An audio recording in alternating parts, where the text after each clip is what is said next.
record on this computer. Okay. So it will be available on the website eventually. Please bear in mind and be patient with me because I have to edit it. So it's not going to be available immediately. I will have to edit it and then I will upload. The slides will be uploaded as well of the speakers that allow it to upload. And I'm also going to ask the different speakers if they can send me some resources of where they speak and they spoke yesterday and today, so I can share them all with you. Some guidelines for today. We're going to do this. First, we're going to have an introduction, then some initial statement by each one of the panelists that we have here. Then there will be questions made by Iraklis. Here is going to be act as the moderator of the panel with myself. And later we will have questions from the audience. And the questions will happen this way. You will have to raise your hand over Zoom by clicking on the functionality of Zoom that says raise your hand. And then I will allow you to talk and you will be able to pose your question to the panelists. If you're not allowed to talk, because sometimes some Zoom versions do not allow you to talk, Zoom has these problems, please type your question on the stream of Zulip and I will read it for you. Or if you have some privacy concern and you don't want your voice to be heard or your face to be seen, also write it on the stream and I will read it for you. Okay, and with that, I would like to introduce the panelists. Thank you very much, you all, for being here. And just a little bit of information about them. So we have Glacier Kwong. She's an activist from Hong Kong, and she's the founder of the non-governmental organization Keyword Frontline, which monitors privacy abuses and censorship on the web on Hong Kong. Thank you so much, Glacier, for being here. We have Lobsang Gyatso, which is a Tibetan born in exile, dedicated to increasing cybersecurity among Tibetans inside Tibet and in the diaspora. He works with the Tibetan Action Institute since 2011 and has helped to develop community-specific technologies and educational content, and deploys them via training and public awareness campaigns at the grassroots level. He's also currently on the advisory board of Citizen Clinic, a public interest cybersecurity clinic at the University of California, Berkeley. So thank you so much, Lobsang, for joining. We also have Erika Portnoy from EFF, and she develops the Let's Encrypt client bot, which makes it easy for people who run websites to turn on HTTPS, keeping the users private and secure against network-based attackers. She writes and speaks about encryption in practice, including what people need from secure messaging providers and what the next generation of encryption in the cloud might look like. Erika previously worked on EFF's net neutrality project, writing technical feelings and opinion pieces and organizing technologies from the networking industry to speak up for technical accuracy in policy decisions. Thank you, Erika, for being here. We also have Danny O'Brien from EFF as well, who is an activist for online free speech and privacy for over 20 years. In his home country of the UK, he fought against repressive anti-encryption law and helped found the open rights group, Britain's own digital rights organization. He was EFF activist from 2005 to 2007, is international outreach coordinator from 2007 to 2009, and international director from 2013 to 2019. He now supervises EFF's medium and long-term strategy with an eye to maintaining the organization's global impact and reputation. Thank you, Dani, for being here. From Latin America, we have Carolina Botero, who is the director of Fundacion Karisma. She's also a columnist of El Espectador y La Silla Vacía. She's a lawyer, a master on international law and on cooperation law. And for more than a decade, she has been working on promoting and defending digital rights over the internet. She's part of the founding directive of Creative Commons. And she writes lots of really nice articles of opinion at El Espectador y La Silla Vacía. We also have Paulina Gutiérrez, who is an international human rights lawyer and internet freedom activist. She works at Article 19, an international organization on freedom of expression and information. She led the digital rights strategy and programming in Article 19 Mexico office for 5 years. She currently some of her areas of work are hate speech, gender and intersectionality, minorities' rights, protest, protection of journalists in an online and offline way, at regional and international level. So thank you very much for being here. The idea of this panel is just to have different perspectives from really different regions of the world. I was hoping to have more regions, but for future versions, we'll have more regions. And right now, I'm really happy that we have from the different ones that we have. And the objective of this is also to hear perspective of that we sometimes don't hear, because sometimes our community in privacy and security is focused on the global north. So let's listen to the other regions in which we're sometimes pushing our apps for secure messaging actually need. Okay, and with that, I'm going to ask each one of the panelists to give an initial statement. And I'm going to put in the spotlight first, Glacier. So please go ahead, Glacier. Hi, I'm Glacier Kwong. I'm from Hong Kong, and from my experience, we have an increasing need of secure messaging in Hong Kong, given the circumstances that took place over the years in the last decade. And many of you might have heard about how the national security law would affect the digital landscape in Hong Kong. But in fact, way before this law has ever been enacted, we as citizens actually do not have sufficient protection regarding our communication. It will be a bit of a legal explanation. We have two laws governing our own privacy as Hong Kongers. We have the Privacy Ordinance, and the other one is governing as governmental surveillance, which is called the Surveillance Ordinance in Hong Kong. But both of these laws, way before the national security law was enacted, do not provide sufficient protection to Hong Kongers' communication rights, which is actually stated in the basic law, which is the city's constitution. The law, I will start with the Surveillance Ordinance because this is directly related to the need of secure messaging apps in Hong Kong. Before, in this surveillance ordinance, it only governs the transmission of the messages. That is to say, the law only governs governmental surveillance over the period of transmission. Once the transmission is done, it no longer governs the act of accessing those information. And basically, there are no regulations governing how police authorities would access your information. They can simply go to a technology company, a media platform, or any sorts of online service providers or even internet service providers and ask them, please give me, they don't actually say please, they say give me these and that details of that user. And they can actually do it without a warrant in name of crime investigation or preventing crime. And usually this kind of requests are made with some threatening tactics, and a lot of small to medium-sized technology companies in Hong Kong, to avoid trouble, will simply agree to give out user data. And imagine, for example, if an app or if a technology company have me as a user, me as an activist, then the police going to there without a warrant can simply lead to all of my data being handed over to the police, which is a huge threat to my work as an activist and my safety for communications. And as they realize, we have evolved in using end-to-end encryptions. They are now actually seizing devices from protesters or activists. Last year, the famous activist, which is my colleague Joshua Wong's phone, was being confiscated during his arrest. He was never asked to unlock or provide a password of his phone. However, when he was attending trial, he received a list of evidence that includes some of his chat records. And it is impossible that the police can look into his phone without a warrant.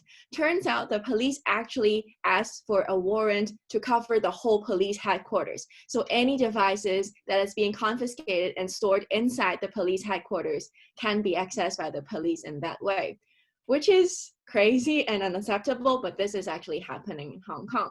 So our need for communication is not only to protect the message during the transmission, because there are high risks that when we are in protest that we got arrested and our phones and devices will be taken away.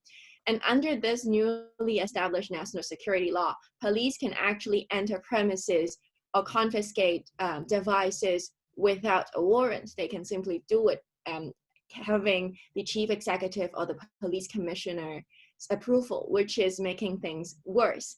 And at the same time, there are a lot of cameras, a lot of sensors, a lot of so-called smart lampposts in the city, which is basically conducting mass surveillance on all citizens. And there are a lot of suspicious free Wi-Fi offering to citizens that also add to the risk of secure communications.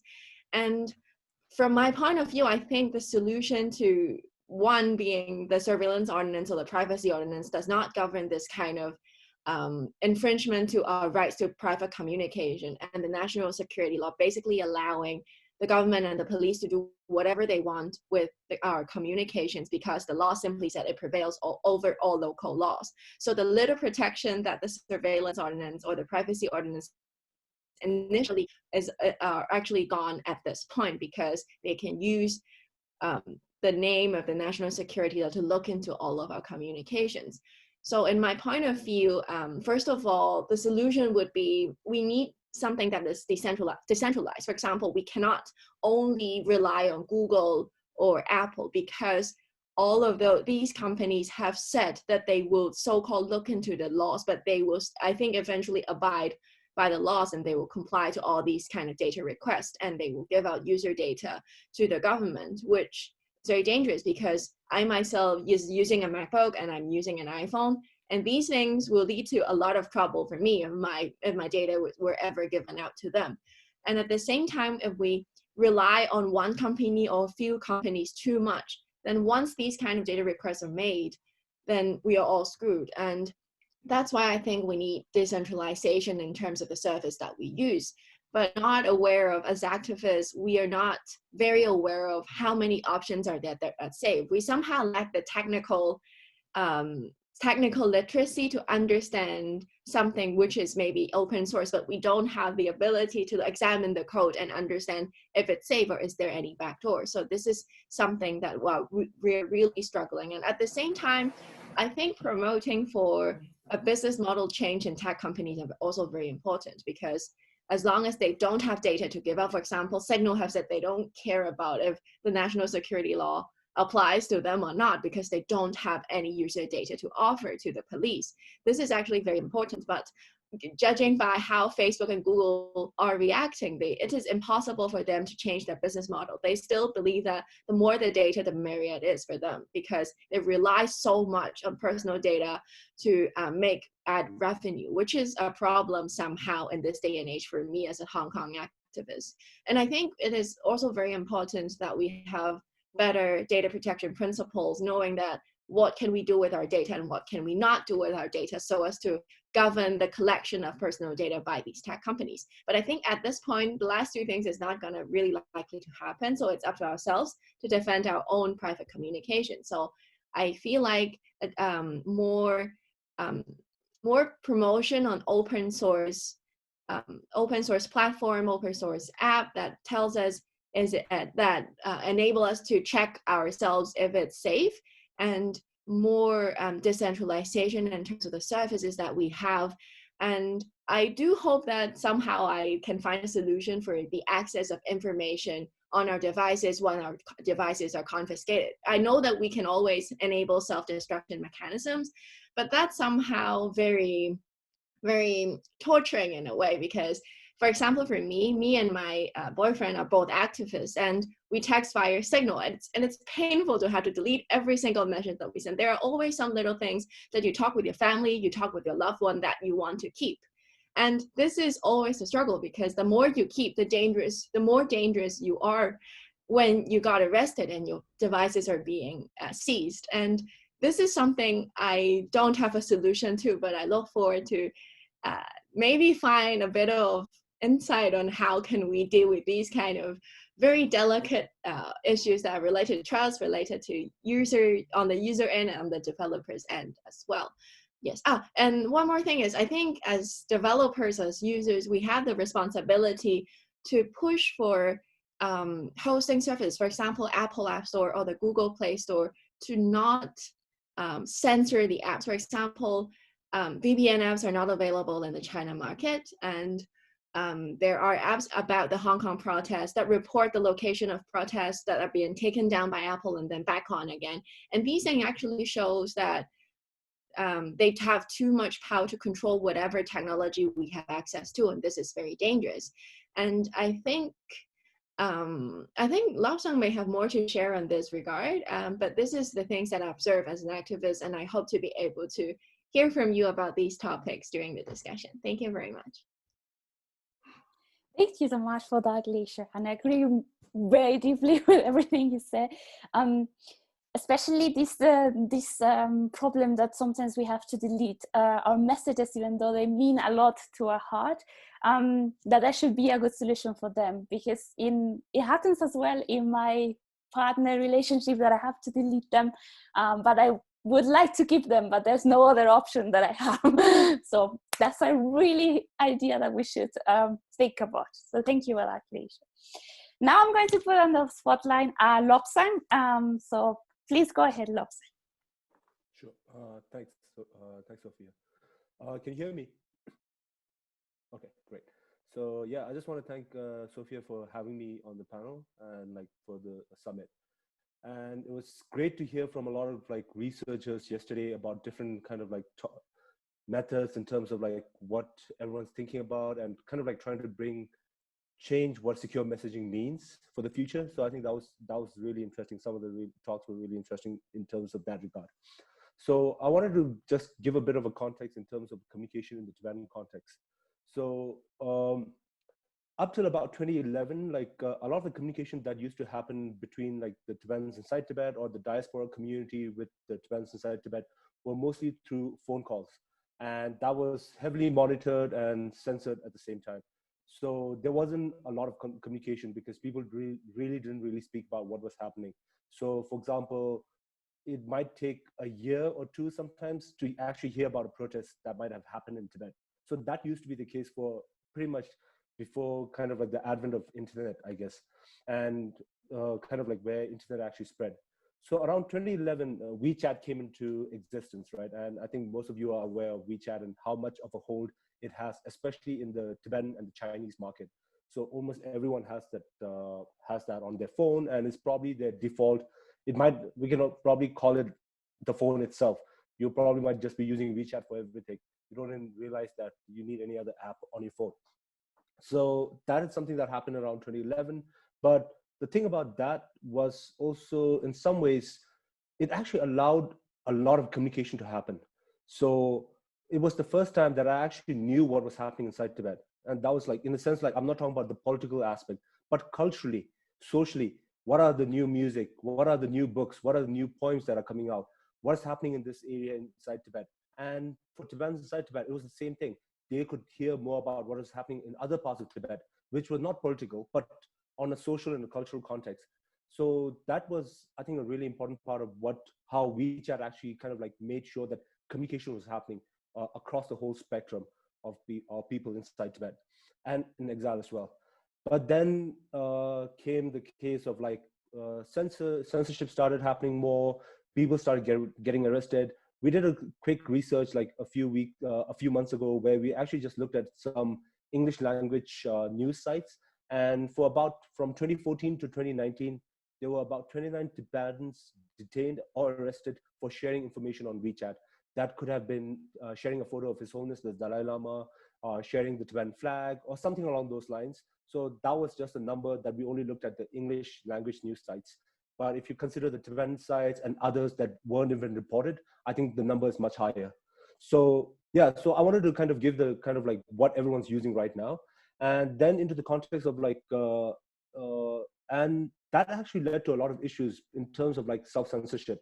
So people started to self-censor themselves a lot more on Wechat. And in the beginning, it was people would be censoring themselves on text.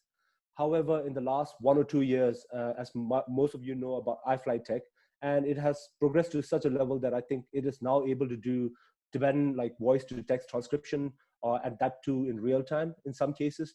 And so that has also made sure that people are not even on voice messages and stuff like that. People are being more censoring themselves a lot more.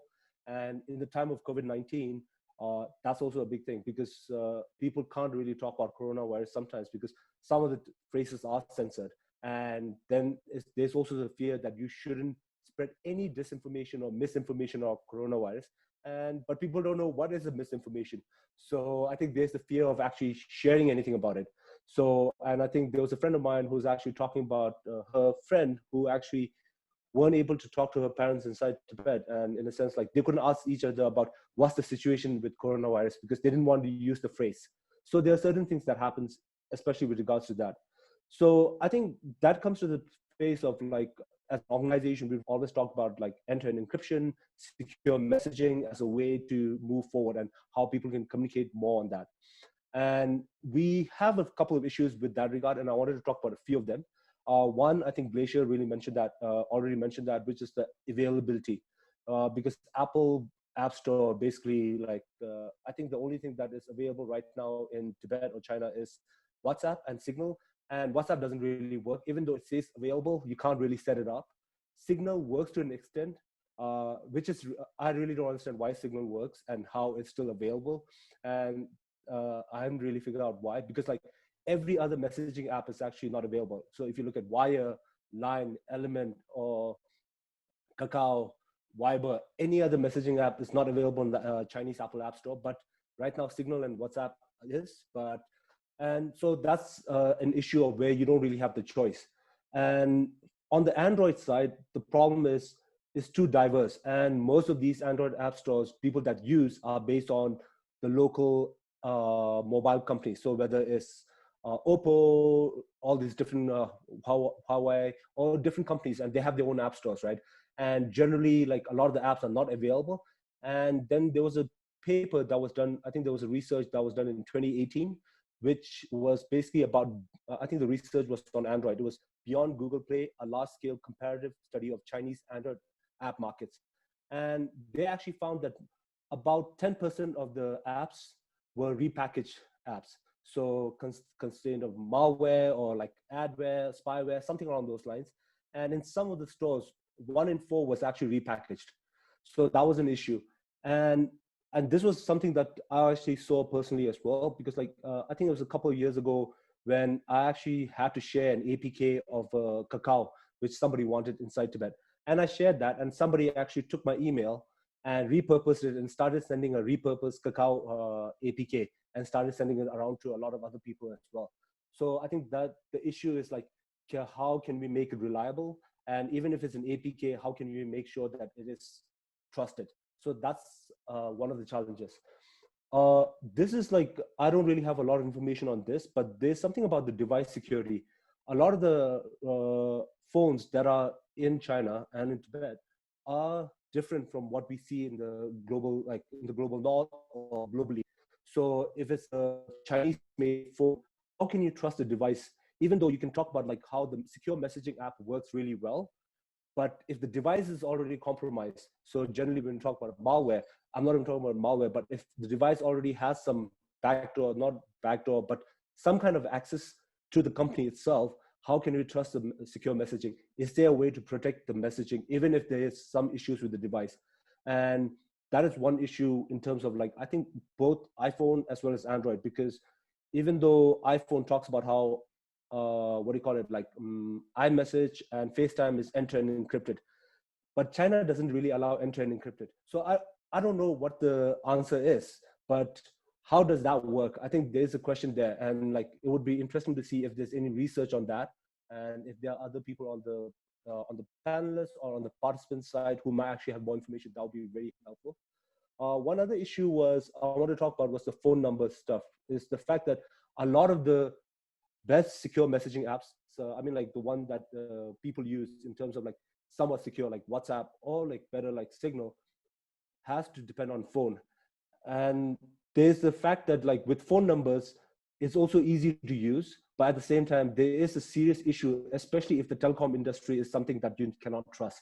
So I think there's that space there on like, what is the next, what can you do? So for example, like if you can use something like a Wire or something where it allows you to have it without a phone number in some cases, right? However, then like how do you get contacts? Because like a secure messaging service only works as long as everyone you know is using that, and the more people you are, the better it is.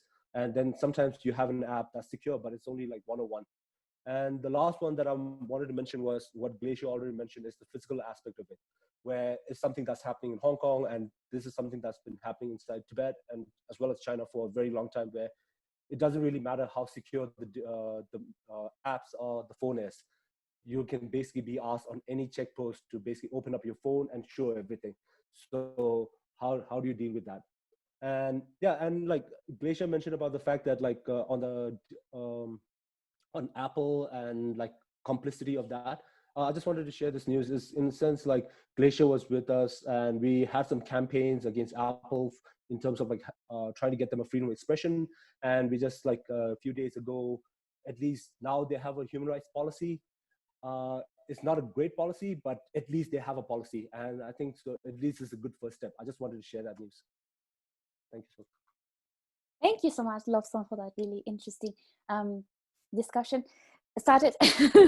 I feel the same, especially in terms of, I really like what you said about the devices itself, that they are also part of the secure messaging sphere. Because sometimes as researchers, we only think that it's the app itself or the protocol itself which matters for secure messaging, but it's actually the whole change of the network, of the device, of the application that install that creates all of this change of digital communication and the different threats that happen at all of these levels. I really like that. And I really like what you said also about being able to surrender your devices on borders, which is a reality that also we have a lot in Latin America. And that's something that sometimes is not considered as well. Thank you for that. Okay, now Danny, please take the spot. So I'm going to talk a little bit about the political situation, particularly in not just the US, but also in the UK and Australia, and to a certain extent, Europe. I think a lot of what we've talked about so far has revolved, and a lot of the engineering that takes place in secure messaging is about trust. And it's about who you can trust, whose trust you don't require, and to what degree you can trust that the person you're speaking to is the correct person, that the devices that you're using are trustworthy in being able to hold these messages securely and pass them on. What we've seen over the last 10 years or so is that a lot of those lines of trust go through either the United States or software companies that are largely based in the West, and even developers who are based in the West. What we've also seen is that the governments in these countries have themselves expressed an interest or maybe a distrust of these companies' communications, and also that governments and regimes around the world have sought the same kind of controls over the software and hardware that the domestic governments of these countries have been looking for. So I guess there's two layers to this. One is the rise of these big monopolistic companies and the degree of control that they have over people's lives and communications. And then on top of that, the local domestic companies, governments, and their ability to reach into those companies and pull out that data. And then by extension, governments like China, like Russia, like every government outside of the US, who want to have similar powers or see this capability being exercised by the United States, and want to have either a comparable power in their own country or just take advantage of their relationship with the United States to obtain that similar level of information. I think in some ways for the last maybe up until 3 or 4 years ago, we were in a slight technological advantage in the motion, the pressure that activists all around the world were putting on the companies to provide end-to-end encryption, and also at the same time other solutions, decentralized solutions that didn't depend on those big companies. Both of those were fairly freely available and putting pressure on one another. So because there was quite a vibrant, secure messaging environment, that put pressure on the companies to also provide some security for their own users. what I want to just talk about briefly, just to contextualize what's happening in the US and other Western countries, is how the governments have been responding to that. And primarily, and this started in the UK, I think in 2016, but we have some fairly, I'll stick a link into the Tulip of an article I wrote a few years ago about this, but basically what the two NIs, right, the surveillance system between America, the UK, Australia, New Zealand, this very tight, fairly tiny knit group has been seeking, for the purposes of national security and law enforcement, to create a body of laws that gives them some way of reaching in to otherwise secure end-to-end tools. And in the UK, it was called the Investigatory Powers Act. In Australia, it was called the, I always get this wrong way around, but the Assistance and Access Act, either that or the other way around. And recently at EFF, we've been getting a lot of pressure in the United States to pass similar bills. But prior to this, it's mostly been in the courts where this attempt has been made. And basically, the attempt is to have a legal power to compel developers, software packages, hardware manufacturers to alter their software and hardware under a gag order to change its behavior. And this is a fairly substantial threat, because as anyone knows, a phone is basically a tracking machine.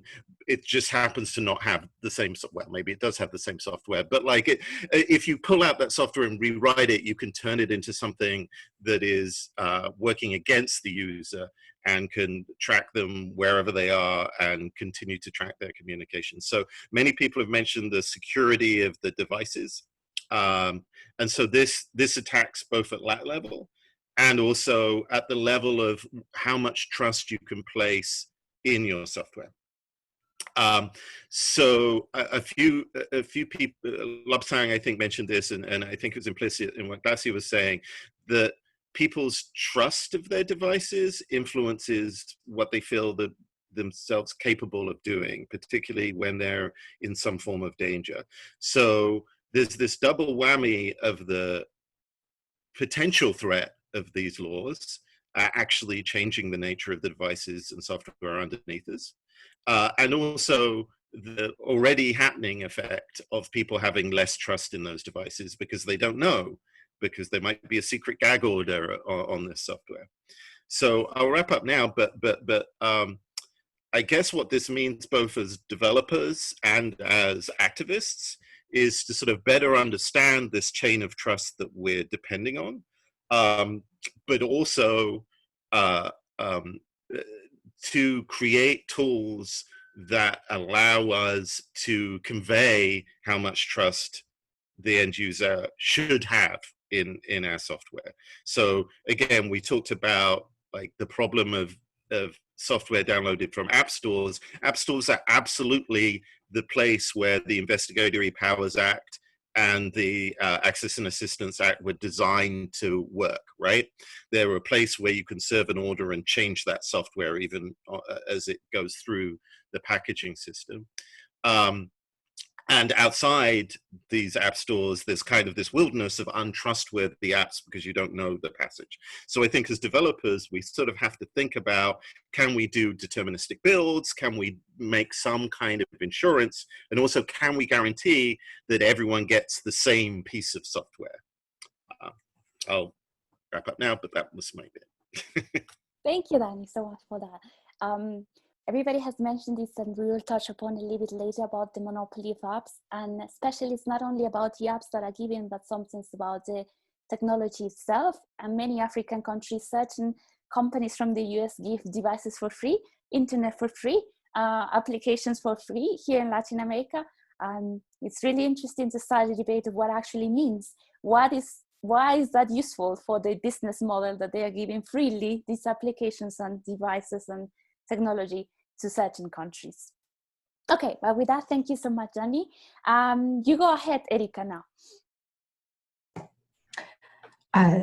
Thanks. So,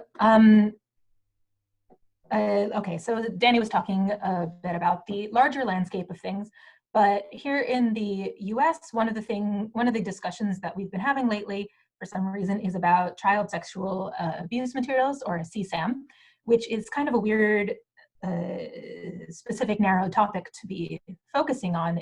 You would think there's so many different parts to secure messaging. There's activism, there's journalists, there's lawyers, there's everything, all these people who use it. So why is the US so focused on CSAM? Well, so it's not necessarily a known fact, but basically our understanding of it is that it's more of a parallel construction thing rather than an actual particular focus. It's that the law enforcement agencies have been looking, ever since secure messaging started to happen back when PGP was first invented. The law enforcement agencies said, we would like to have this information. What can we do to get it? So you need to have an excuse to be able to get at this data. And a great excuse is, well, bad people are using it and we need to see what bad people are saying. So that you need to pick the type of bad people that you want to go after. And when San Bernardino happened, the government tried to say, well, terrorists use secure messaging. That didn't work out super well for them. So the latest thing is to say that people who are interested in child sexual abuse materials are using secure messaging. And so one of the reasons that it has a bit more traction than terrorism is because of the current status of how these things get reported and the special amounts of access that are given to these materials. It is, for many types of speech in the US, of course, we have free speech in general, but child sexual abuse materials are inherently illegal to have. You cannot send it, it's not a thing that you can have.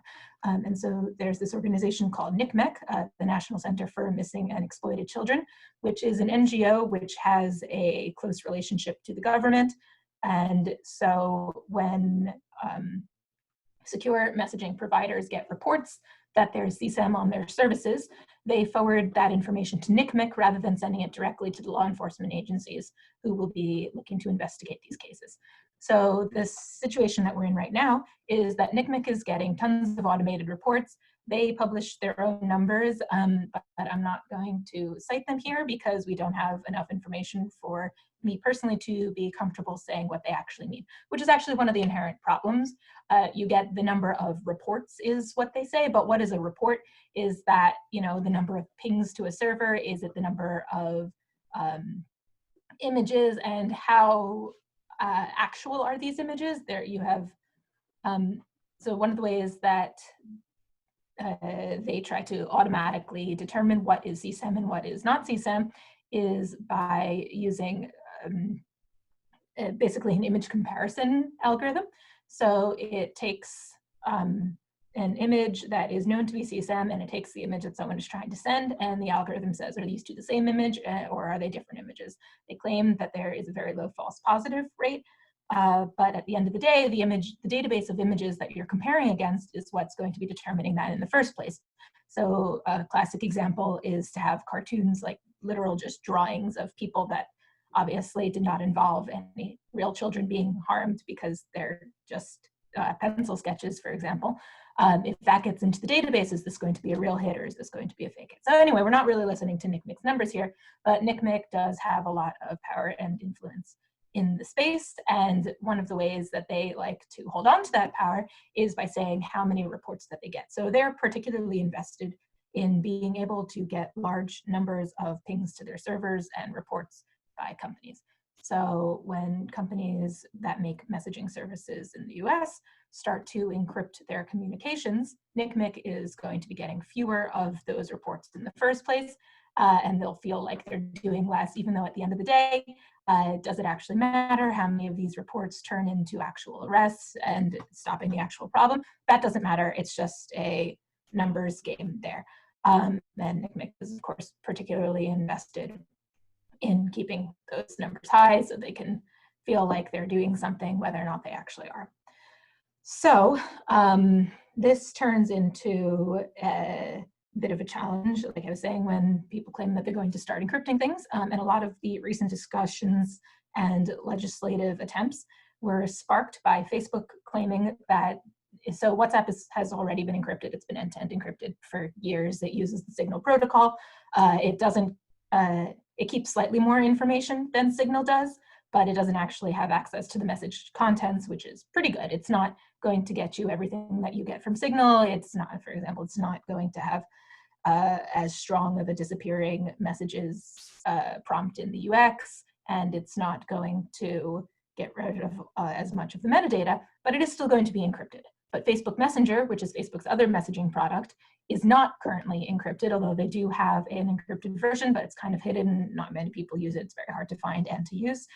But when Facebook announced that they were going to be encrypting Facebook Messenger, this obviously got people who are excited about having access to all of that data worried.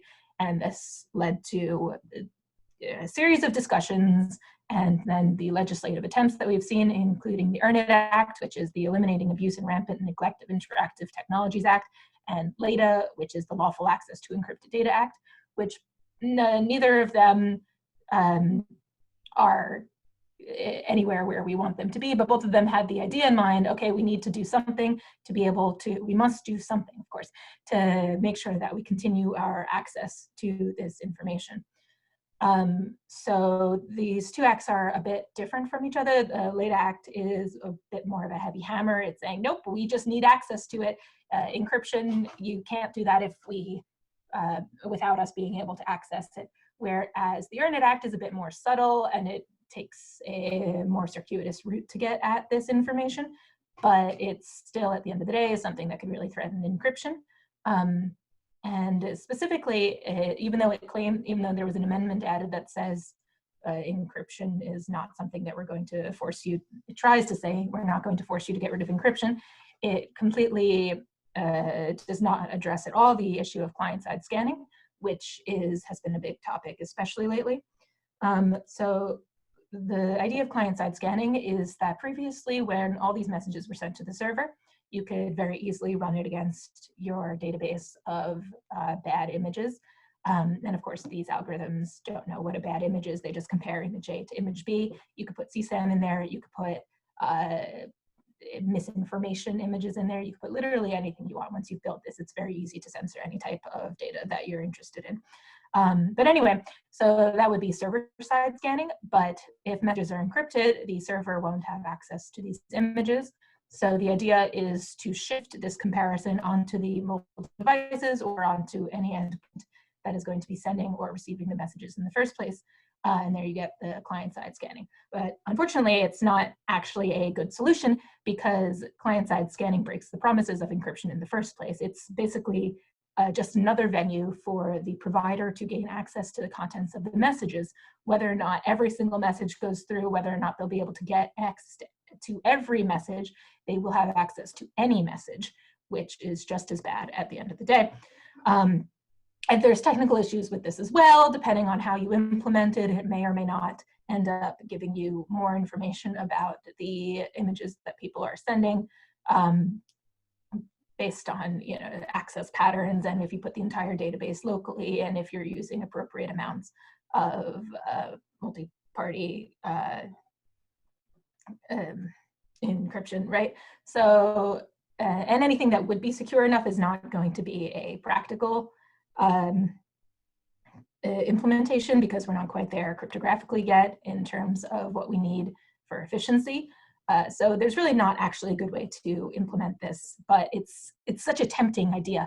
Like, okay, look, you can have your encryption and we'll also be able to scan the messages. Who wouldn't want that if you're a lawmaker who's trying to get access to these images while keeping away from the more politically dangerous backdoors? You never want to say, yes, this is a backdoor bill. That's very hard to pass through politically.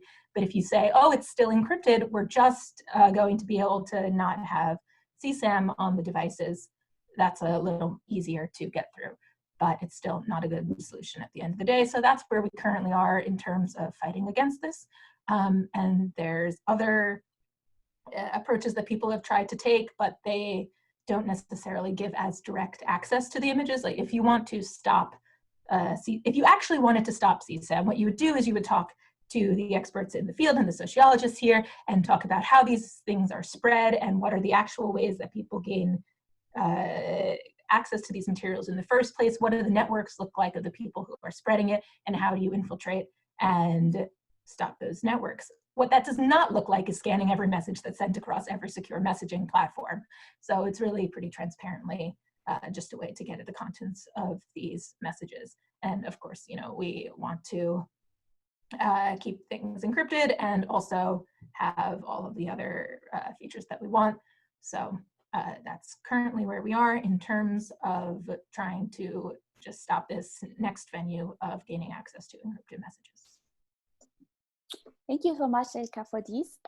I've seen also sort of a similar discourse now happening with the COVID-19 pandemic, in the sense that let's install these applications for contact tracing because for the greater good, let's have access to your data because we needed to protect you from being contagious of COVID. And I've seen always that the political powers, the powers in general, will try to find a justification to legally access the data that they will need for other purposes, but they will try to justify it somehow. Thank you for bringing that to discussion. And now, please, Carolina, you put it in the spotlight. Hi, Sophia, and thank you very much for this invitation. That it's really interesting to hear the general landscape. Well, I will speak basically from Colombia, but I think there are many things that we can share. The first of them is that since a few years ago, there was an attempt to do exactly the same thing in Colombia.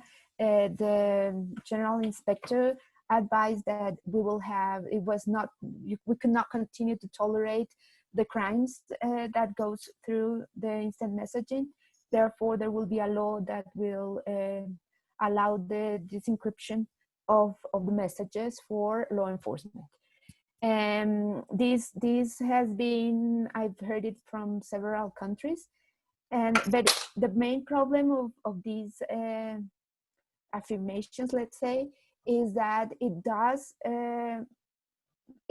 connect to a very frustrating part of the investigation for law enforcement, that since they are not being able to carry out through diminishing the encryption, they are looking for new ways. And I'm just here recalling what already Glacier and Danny and everybody has been saying, but I will just tell you about the local flavor.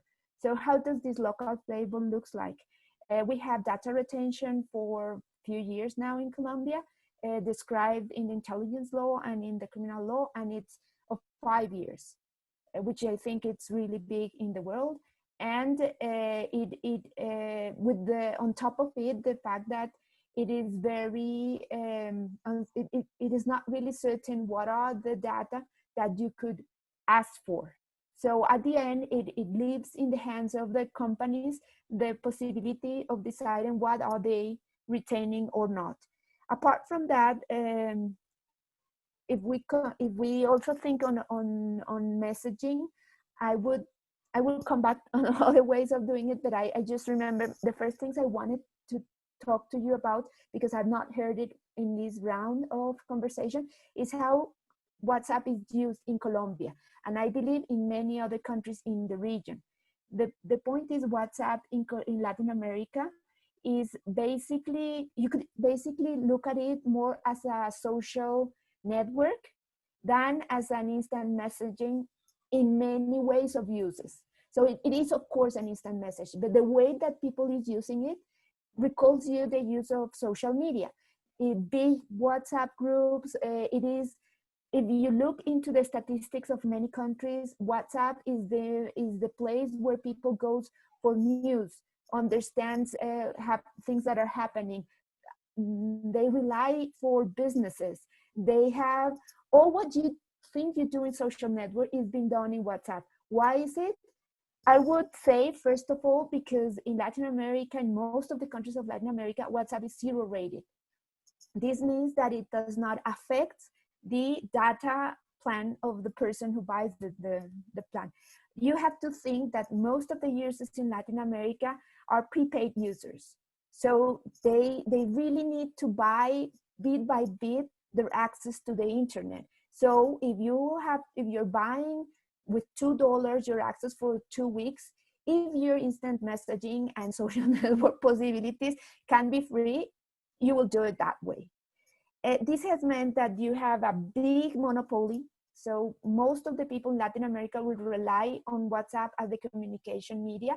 And it is very hard to say, why don't you use Signal or Telegram or else? Because, well, it is linked to your capacity, economical capacity as well. Also think that in the last years, the increase of connectivity in Latin America is tied to cell phone connection, not to landline. So all this means you have a monopoly, zero rated, and then of course WhatsApp is not just instant messaging, it's much more. And that also links to the fact that many things good and bad are happening there, and law enforcement want to be there. So this said, I will also say, I will continue. So you have data retention. We were very worried about hacking. I will not go very much because I think where we have the proofs of hacking is in Mexico. Paulina is here. I'm not going to get much into it. But of course, there are other countries where this kind of risk has been targeted or said, like in Colombia. So the proofs we have are in Mexico, but there are other countries, there are other news that this is happening.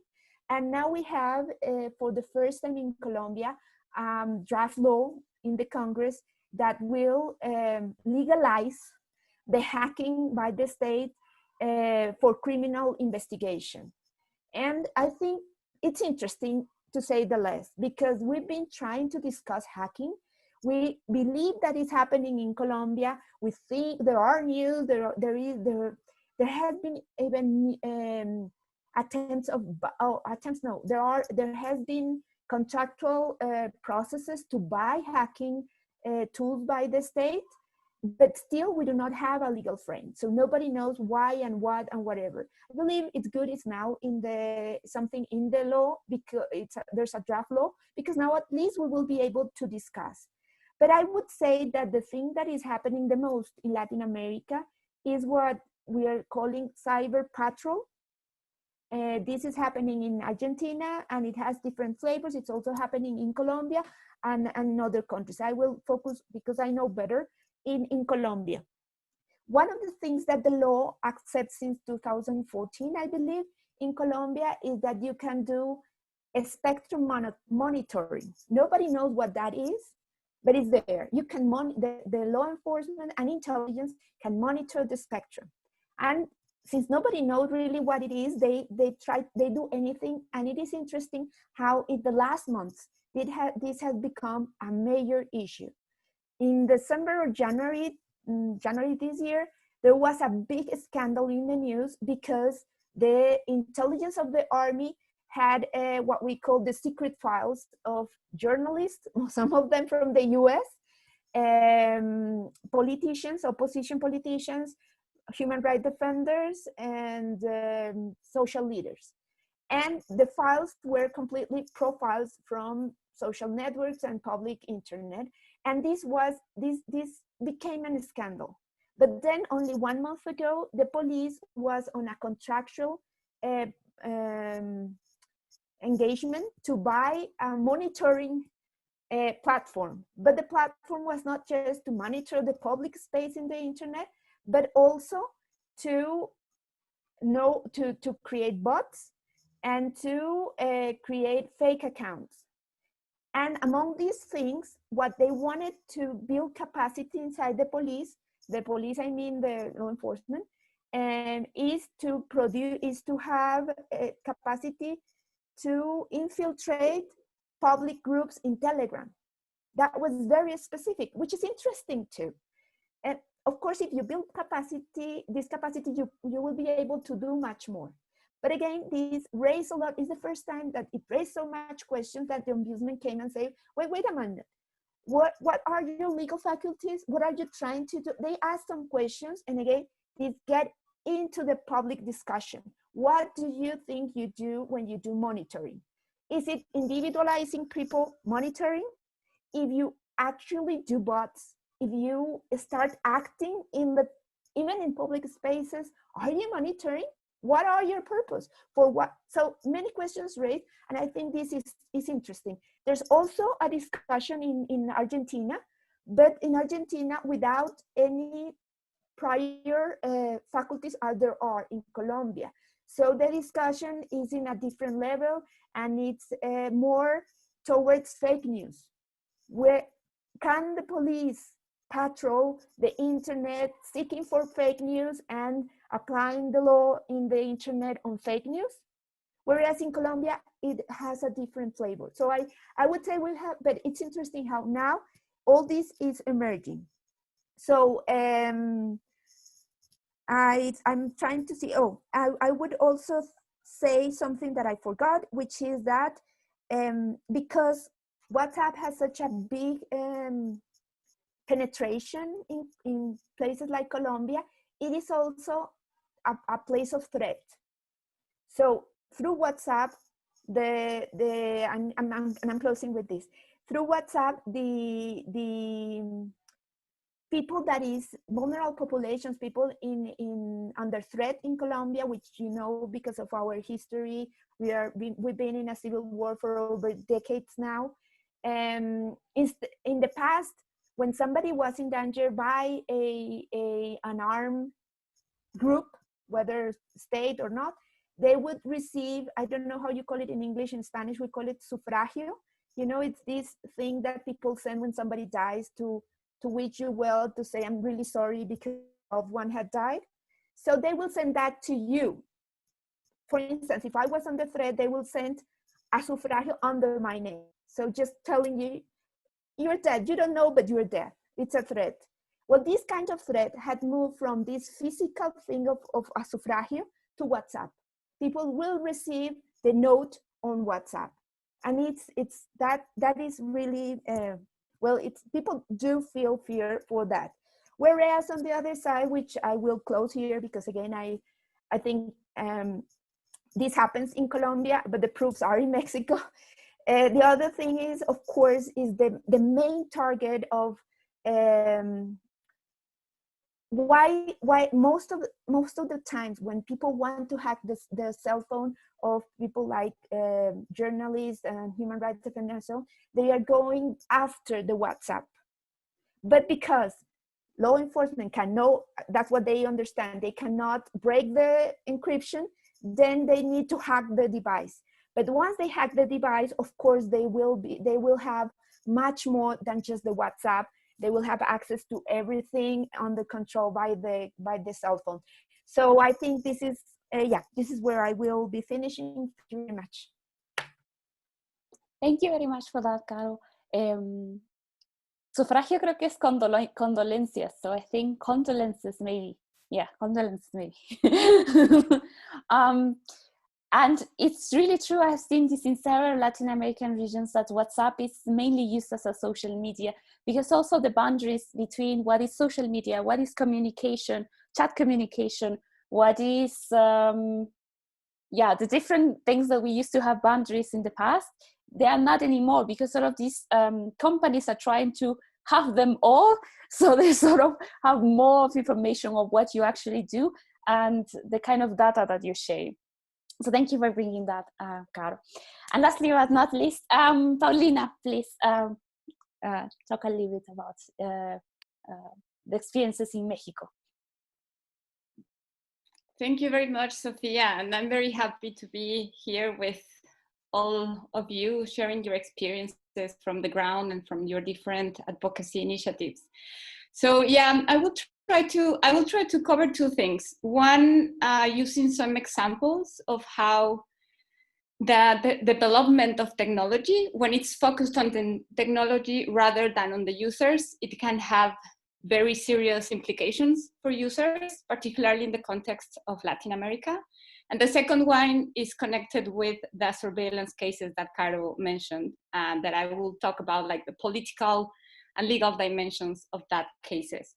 So starting with the experiences around apps that are developed genuinely to support and to help communities on the risk, particularly, let's say, in Mexico, when we talked about journalists in general, but women journalists in particular, or when we talk about migrants, or when we wanted to talk about indigenous communities. So there was a very specific experience I had. So there was this meeting in the US, and they invited a lot of Latin American digital rights activists. They wanted to tell us like all their long trajectory and work, and how they achieved very important experiences and things to support communities in vulnerable situations. So one of their main achievements was they were able to work with Google and with other these big companies, and that people that were in certain situations like domestic violence or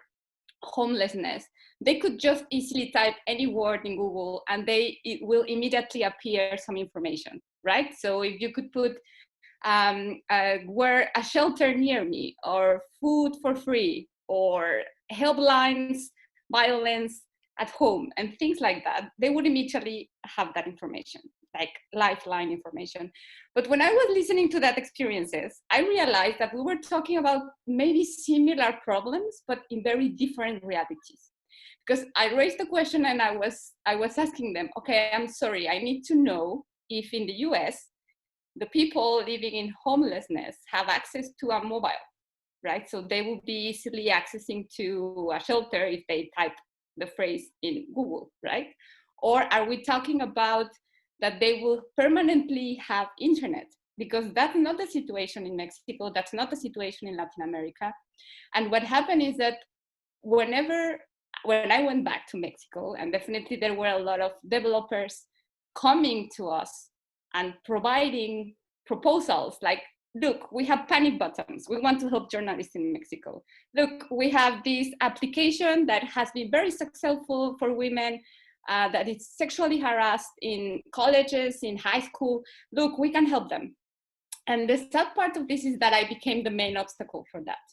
Because I was asking them, okay, so could you tell me, how are we going to adapt this application or this platform for these specific groups? So for example, when we were talking about women journalists, we had like a very close group in which we invited a lot of journalists from different regions of Mexico, from different regions in Central America.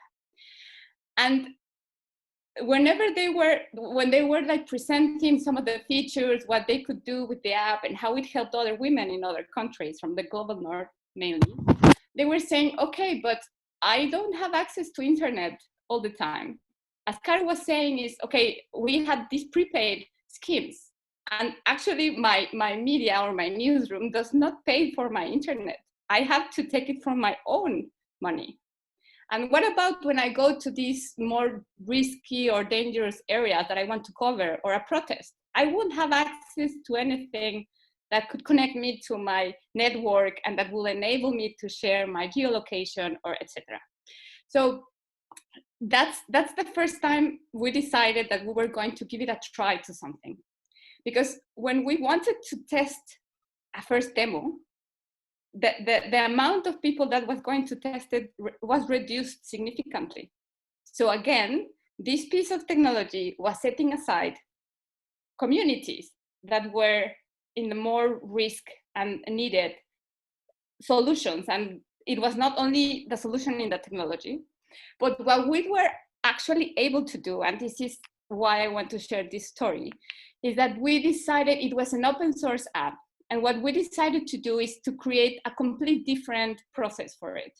So we decided to literally unpack it and to decide, is this really something that you need? Is it really something that makes sense for your daily situations? They didn't want to put their families in that app. They didn't want to talk with people that their sources, for example, they were like, I don't want them to know my number. I don't want them to know exactly where I'm going, right? So they were very concerned about their daily basis activities in journalism. So this experience helped us to, and definitely the app changed a lot, but we are still struggling with a lot of issues around connectivity. So that piece of technology hasn't been launched after 2 years of this community work. But the good thing about this process is that these developers that came with all the best and good intentions with us, and we were able to connect two communities. And they were also able to think about, okay, how can we rethink and to change the dynamic of us coming with a solution rather than learning from you and providing our expertise to bring them to your specific needs. So this process is still ongoing, and it's very interesting because we have been trying to build like same approaches with other communities, like migrants, for example, in other countries in Latin America. So this is like a process that could give us some good experiences. And I'm moving into the second point, talking about like these political dimensions and notions on the surveillance cases. So for those that may not be very familiarized with the case, in 2007 there were revelations about surveillance cases against journalists, human rights defenders in Mexico. The interesting part of these cases were not just that there were some assumptions of the cases, but that we tried, 3 organizations in Mexico, we tried to connect different pieces of the case. So we were able to document technical aspects of them with Citizen Lab in Toronto. We were able to document them directly with the victims. Well, sorry, they don't like to be called victims, with the targets. So with the targets, we were able to document the different experiences, the messages they received, and we were also able to connect them with the contracts. Right? Mexico already had some contracts with NSO and other companies that acquired Pegasus in Mexico. So this case in particular, it's very important because one, it had a very, I don't want to say devastating, but it created a sense of fear around all the community in Mexico. They didn't know what to do. They didn't feel secure about sharing information. They didn't know what applications to use and which messaging platforms, etc. And we received a lot of cases because they were concerned about the fact that they were receiving SMS messages, but they didn't know if this could be like surveillance tactics or not. So this gave us like one lesson that was, okay, first of all, we need more information. I mean, this is like a tipping point, and sorry, this is like the very point, the top part of the iceberg, right? So it's, what can we do to support communities that will be impacted by these cases? Secondly, we have the part of impunity. So in Latin America, the securitization, the privatization of security has increased in the last 10 years. So we are a region that exports security tactics, strategies, etc. So we have a lot of private companies under these functions of public security, national security. So once we had this case, we realized that we were talking about a private company. Well, not a private company, but a private software acquired by the authorities, used against specific watchdogs in Mexico, literally. And there was not a law that was giving us some legal framework or strong legal framework to bring the case. But after 2-3 years, I mean, the good part is that we were able to, with all the public and international exposure, the case, there is an investigation. But here comes the politics, because the different governments have promised to reform the law, and that hasn't happened, to provide like the adequate safeguards, privacy safeguards, etc. The second one has to be with the data protection laws, because when we try to ask the national security body in Mexico, okay, you need to provide information that you have about these persons, about which data you collected, because you have specific obligations. And they only said, sorry, but the law that was applicable in 2017 changed in 2019. So right now we cannot do anything. We cannot like apply it to these cases. And in the third part of this is that we have the investigation. And even though there's like a technical expert report that acknowledges that this software is untrackable, untraceable in the devices, the truth is that the prosecutorial process continues and the prosecutors continue to say that civil society and the targets of these cases don't want to cooperate. So that's why there's no progress in the investigation. They just said that as they are not providing them with the devices, this investigation will never progress. So they are putting the burden on the people rather than using all the tools they now have to investigate. So, and I just exceeded my time. Sorry, I will leave it there. It's okay. Thank you so much, Paulina. Just to clarify what Caro said, I'll leave it to the point later. Yes, sometimes in Latin America, you get sent flowers as a threat. I was sent, for example, last year some flowers. That means that you're being monitored and surveilled and potentially your life is at risk. I don't know if that happens in other regions, but it's very common in Latin America that to happen. With what Paulina said, I was wanting to actually go for the first question to all of the panelists. How this will work, if you want to answer, unmute yourself and answer, or raise your hand, or interrupt me. I'm really okay with people interrupting me. Yes, so basically my first question to all of you was, what specific needs you think that you all regions have in terms of being able to securely communicate over the internet? And the reason why I'm posing this question is because, as Paulina said, sometimes the applications that are given to us don't actually fulfill the needs that we actually have because they come from a different perspective. Let's give an example. For example, I work a lot with women on situations of violence in Latin America. And of course, the situation of violence in Latin America is much different from the regions in the world because women get raped and murdered very much in several countries in Latin America. And we were discussing at some point, for example, to create an application where they can easily share their location or pictures around them so their close contacts know where they are so they don't get kidnapped and potentially murdered. And that's like a need that we have sometimes in certain countries. Do you feel like there's a similar need even in your regions about, for example, correctly sharing data when you're attending protests? As an African American, do people there in the US actually use the applications of WhatsApp when they're going to protest? What kind of needs have you seen that your regions actually have? I will jump in then. Okay. By listening to Pauline, I realized a couple of things.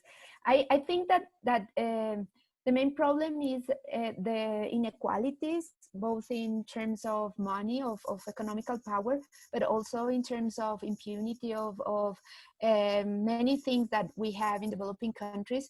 Means that we live in countries where you could have very little capacities or just the ones that you have in New York.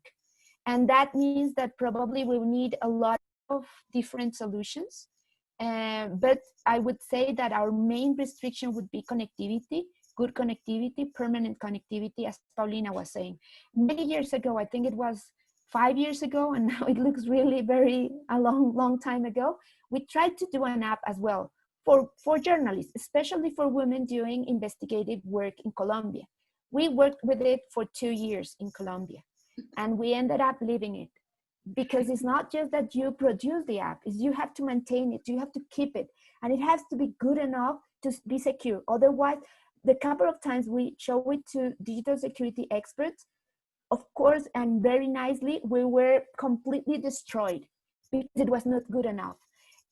All the devices we wanted to put inside, it existed better elsewhere, and there was a community behind it trying to make it better. Signal or WhatsApp, I don't mind, but nothing that we could ever do from Karisma, a small organization. And it has the big problem in such a, I mean, if you have, in Colombia, we're 45 million people. And again, with lots of inequalities.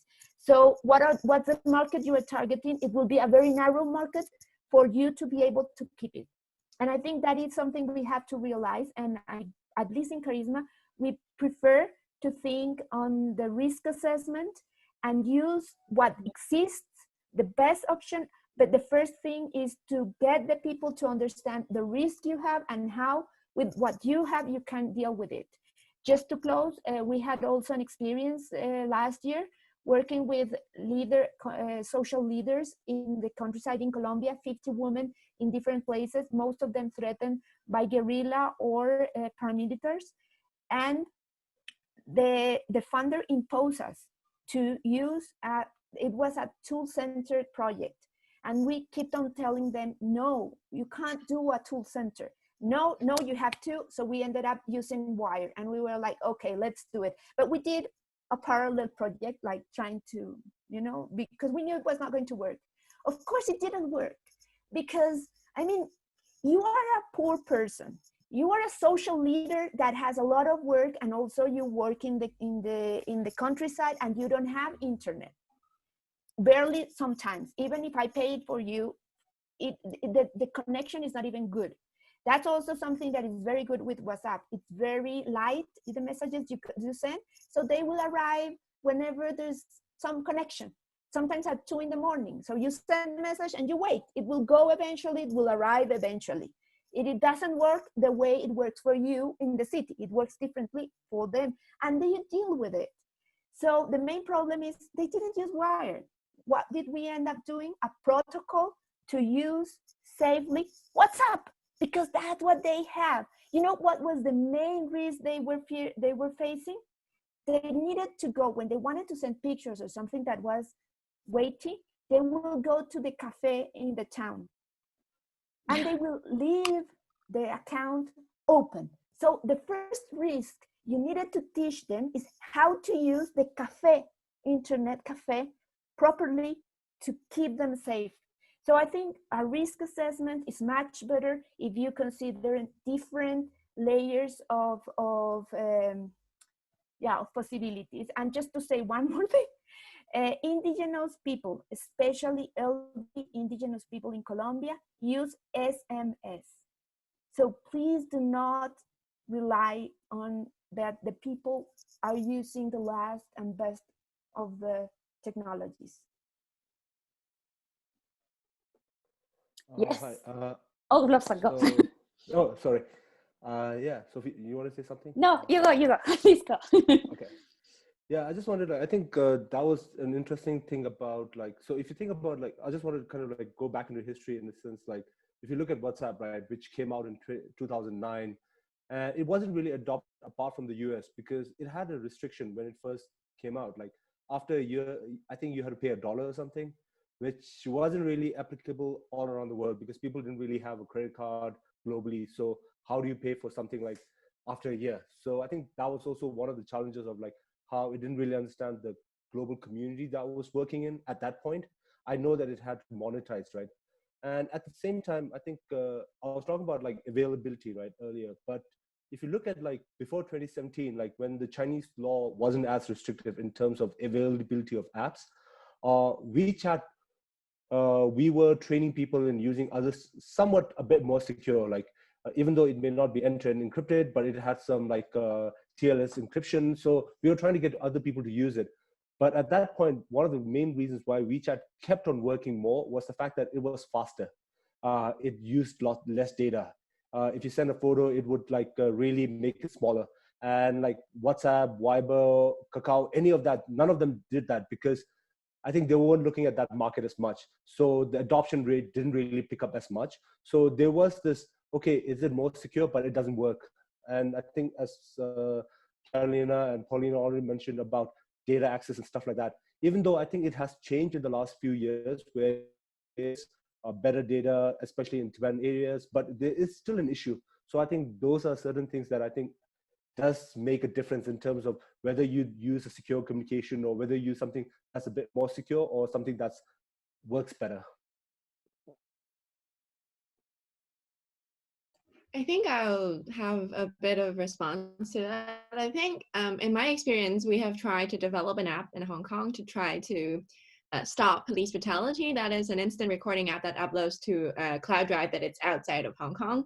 And then we will have only a certain selected people will have access to that database. And when someone is in need for a court case or for proof that there is a violation of their rights, and we will review the request and then send the video clip to whoever is in need. And there's a few problems that we've encountered, and then we have to abort that project.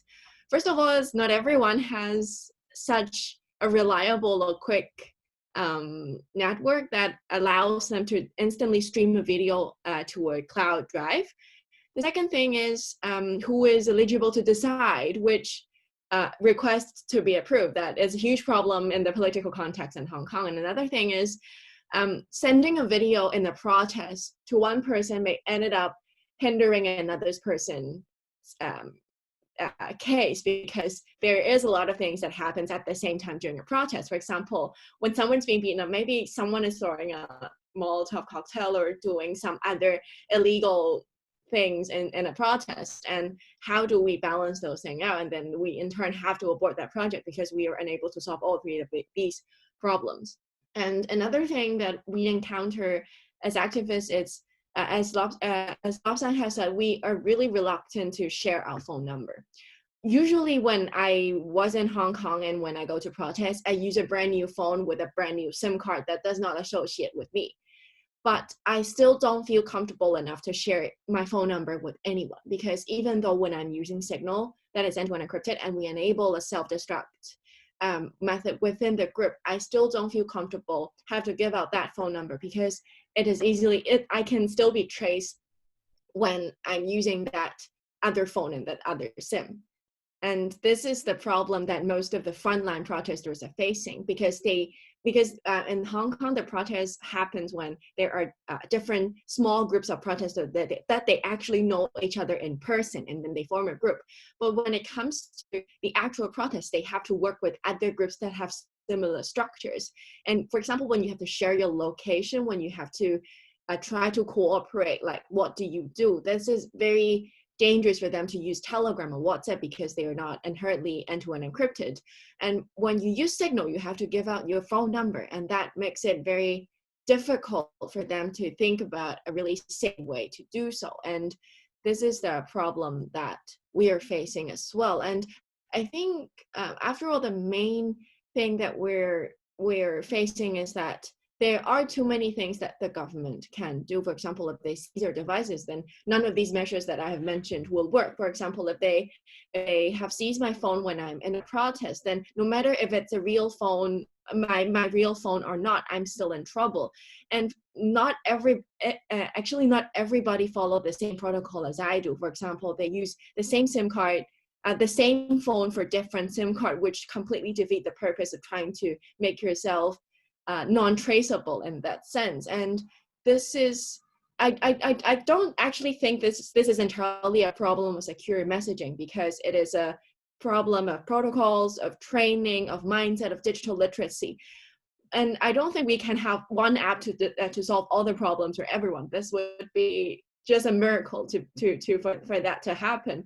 But I really feel like it's more about training, as someone she has briefly said, and it's also about how do we balance that trust and the actual work, the practicability of the communication app. And the solution I see is maybe really start with a really secure app. For example, Threema or Wire does not require a phone number, but you have to pay for Threema. But Threema doesn't have a self-destruction function, so it's somehow really difficult to find an app that's does not have to have a phone number and have self-destruction and end-to-end encryption altogether. I think we can start from there, having all three functions in one app. That would at least solve some of the problems that I just mentioned. And this is what, from my Hong Konger perspective, that I can see. Danny, do you want to say something? Yeah, I mean, just to kind of summarize, I think more than anything else, I think everybody certainly involved in protests these days, like 5 to 10 years ago, everyone was very excited to both build apps that would help activists and also fund them. And I think we're all kind of in this post-app kind of situation here. I mean, I've not seen in the protests any particular adoption of a particular technology. What I've seen in the US, what I've seen, and it's kind of reassuring in some ways, is like a lot of defensive strategies and self-education going on. And I think we're all on the same page where we're going, actually, ultimately, it's not so much the technology as understanding and conveying the limits of the technology and what basic practices you can do to improve your security, whatever that context is. One thing though that I think is useful, we keep on coming back to the dominance of these big tech companies, and I think one of the things that we do notice in the US and is so I think what happens is that everybody's described this sort of that secure messaging. Am I still here? Yeah. Secure messaging has now become more of a social media environment rather than just simple messaging. And, you know, the fact that we've been discussing multi-party kind of secure messaging kind of points to that. One of the consequences of that, and the reasons why these companies are doing it, of course, is to lock everybody in their own little environments. What that creates is a sort of moat, a sort of area of dead land around these platforms, where other people can't build tools that are more useful for their own community, because, as everybody says, like, you can't compete with Facebook or what have you, but you also can't kind of connect to Facebook in a useful way. You can't like build on what Facebook is building, so you can't do your little tweak. Similarly, I mean, the number one complaint that we hear here and everywhere, frankly, is the important privacy of phone numbers, and the fact that Signal doesn't offer that is a huge pain point. And while I love Signal, honestly, I mean, one of the things about Signal is it has the same issues, right? That Signal is a somewhat centralized tool that does not dissuades people from interoperability. So one of the interesting twists that's happening in the US right now is to deal with the monopolistic powers of these companies. Lawmakers here are proposing, and in Europe too, I think this is going to happen, compulsory interoperability requirements on these companies. Now, we've looked into this and we're doing a lot of thinking, and actually Erica is kind of one of the big thinkers at EFF on this. And we don't quite know what the shape of that interoperability should be. Partly because lawmakers tend to think of this as like huge Facebook thing interoperating with, like, you know, Microsoft or something, right? It's all very large. So I think it's really interesting for developers to, in this area, to think about what they might want to, in the interoperability space, to allow them to maybe build small things that really have a multiplying effect. And like, we might be able to feed that into the discussion here, because once that becomes compulsory in the US and Europe, then of course it suddenly becomes an opportunity everywhere else. Yes. Okay, Erica, do you want to say so? Go. I just wanted to make a little addendum there, is that one of the things that we keep mentioning is how Signal doesn't allow you to use anything other than a phone number, but there's actually hopes that that might change soon. It's a bit complicated depending on how you feel about some of the implementation details of the way that they're going about this. And it's actually a bit controversial. Where I personally stand is that the inherent fundamentals of the design aren't so bad, but they do need to improve it a little bit to get there. But if you've seen that Signal now constantly requires you to put in a PIN, and then like remind yourself about the PIN, and here, look, you have to do this thing, or we're going to have a big pop-up. These are basically, hopefully, the first steps towards eventually not having to rely on phone numbers. It's pretty difficult if you don't want to store any metadata that's visible to the server at all to implement something like that. But the first steps are being taken, and while the implementation does still need to be improved, hopefully it will soon get to the point where we don't need phone numbers on Signal, which is something I'm personally pretty excited about. Yes, that would be really nice, because that's a requirement that has been asked quite a lot to the Signal community. Something to just maybe add a little bit, when I have worked also with indigenous communities in Ecuador, it's always also the same, that they only use either Facebook or WhatsApp because it's what's available. And what they usually face is that they have only one computer that they share over 20 people or something like that. So asking them, for example, you should install PGP and use PGP for your communications is impossible because they share the same computer. So how will they do that? But at the same time, I've seen that WhatsApp and Facebook sort of have given them some kind of visibility, in the sense that they are so forgotten by the media, because, for example, here in Ecuador, the media is only written in Spanish. The newspapers are written in Spanish. The television is spoken in Spanish. It's not spoken in the indigenous languages of the populations that we have in Ecuador. There are a lot of indigenous language. There's not a Quechua newspaper, so they don't feel that representation. So that's why sometimes they jump into these free apps that have been given, and they have a lot of problems with being monopolized by other governments. But they jump in because they have been forgotten by the government, and the government don't want to civilize them. And that's another topic that I wanted to also talk about. Have you seen that maybe the different indigenous communities or different minorities are using these apps precisely because they don't have any kind of visibility in the normal media or in the normal communication that in the general majority communications that happens on certain countries? Even though these apps doesn't, for example,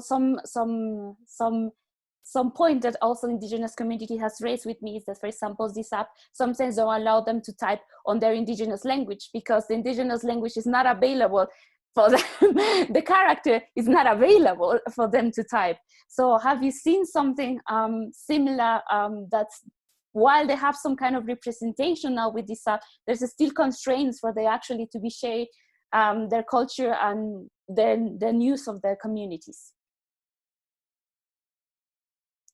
Danny, you went? Okay. I always get in first because my face is always like, well, yes. So yeah, totally. And like in a stupid way, like we managed one year to like successfully lobby Google to support Hamrek, the Ethiopian language in script. In Google Docs, and that completely transformed how people were able to work in that area. And, you know, as developers, one of the things that we, in our community, that we really struggle with is, and we should be able to fix this problem, right, is localization, right? And being able to provide people with the tools to localize and communicate with, convey that up or have that be an important effect. The other thing that I was actually just crossing my face so visibly was, this is a few people have talked about the shift in law enforcement and security services interest in doing this spectrum scanning technique, of where it's basically open source intelligence, where you're because you're in a multi-party chat, the obvious thing to do is you don't have to break the encryption, you just have to join the chat. And specifically, some of one of the proposals under these UK and Australian laws that was that became publicly discussed was an idea that was called the ghost, right? Which is where you would in your software be compelled to allow another device or another person into chats, but that would not show in the user interface. So that's the idea that, like, in, for instance, iMessage, Apple iMessage, you may think you're having a one-on-one chat, but it's actually taking advantage of the multi-party features of that to add another device into that loop that is run by law enforcement. And I think what's interesting from the point of view of building tools is that's not, I guess it's at some very high level that could be seen as a weakness of the protocol, but what it actually is a weakness of your ability to convey what is really going on. Right? That if the user interface, which it always is kind of separated from the mechanics of the protocol, how can an end user trust what is going on? And of course, the scary thing about something like the ghost is you don't actually have to implement it to remove people's trust in using tools. If you announce this is a capability that you can do, to a community that relies on that for private communications, you don't have to crack it. People will become more and more concerned that that is an issue. So again, we have to think about, like, how do we successfully convey, both educationally and in our user interfaces, what end users are giving up and what they're getting from using any of these tools. Yes, I don't know, Caro, if you want to add something, because I also saw you putting some things on the chat. I think that especially indigenous people are just getting into the technology, so it will take them in Ecuador, precisely during the protest last year, they had such a big problem with law enforcement because indigenous were one of the big protesters, and they used Facebook as anything. They were all over the protest with Facebook because that's their tool. And what happened is many of their accounts were turned down. They were arrested. There were many. So now there is a consciousness on the problem with their communications, but it's coming. And we will have a big problem as in Ecuador. So Colombia, only about 2% of the population in Colombia consider themselves indigenous, but they account to over 60 languages. How do you deal with that? The biggest community is the Wayuu people who live in the north part of Colombia in the desert of La Guajira, sharing the region with Venezuela. And these people, they said that Facebook was made for them. It's just, they understand it immediately. They are bilingual, most of them, and so on. So it is coming. It's a problem that it's coming, and how do you make them empowered to use their communications? I think what Mexico has done with network community, redes comunitarias, community networks, has been a great example, and that allows them some control on their infrastructure, which is very good. It allows their languages, it allows many things. It allows it to be vocal, voice oriented instead of reading oriented. So there's things that are coming, but of course I don't see, I mean, we're working with some communities on Wikipedia issues. It's still very much the literacy, digital literacy. I think it's coming, and I agree with you that it will be one of the biggest problems, because it's they are fighting for environment, and it is not the easy peasy here. It's one of the most the people in threat are people in threat, under threat. Paulina, you go. Yes, no, just building on something that Caro was saying. So I think that talking about the balance, the power balances here. So this was like a complete outbreak and an overwhelming discovery for some communities. And some of the things that we have seen is that we are also talking about different notions of privacy, right? So it's not the same notion we have in these more Western or Westernized countries about what's privacy for us and how we advocate for it. And when we, as opposed to what communities feel themselves as privacy. So that's one thing. And that's definitely changing.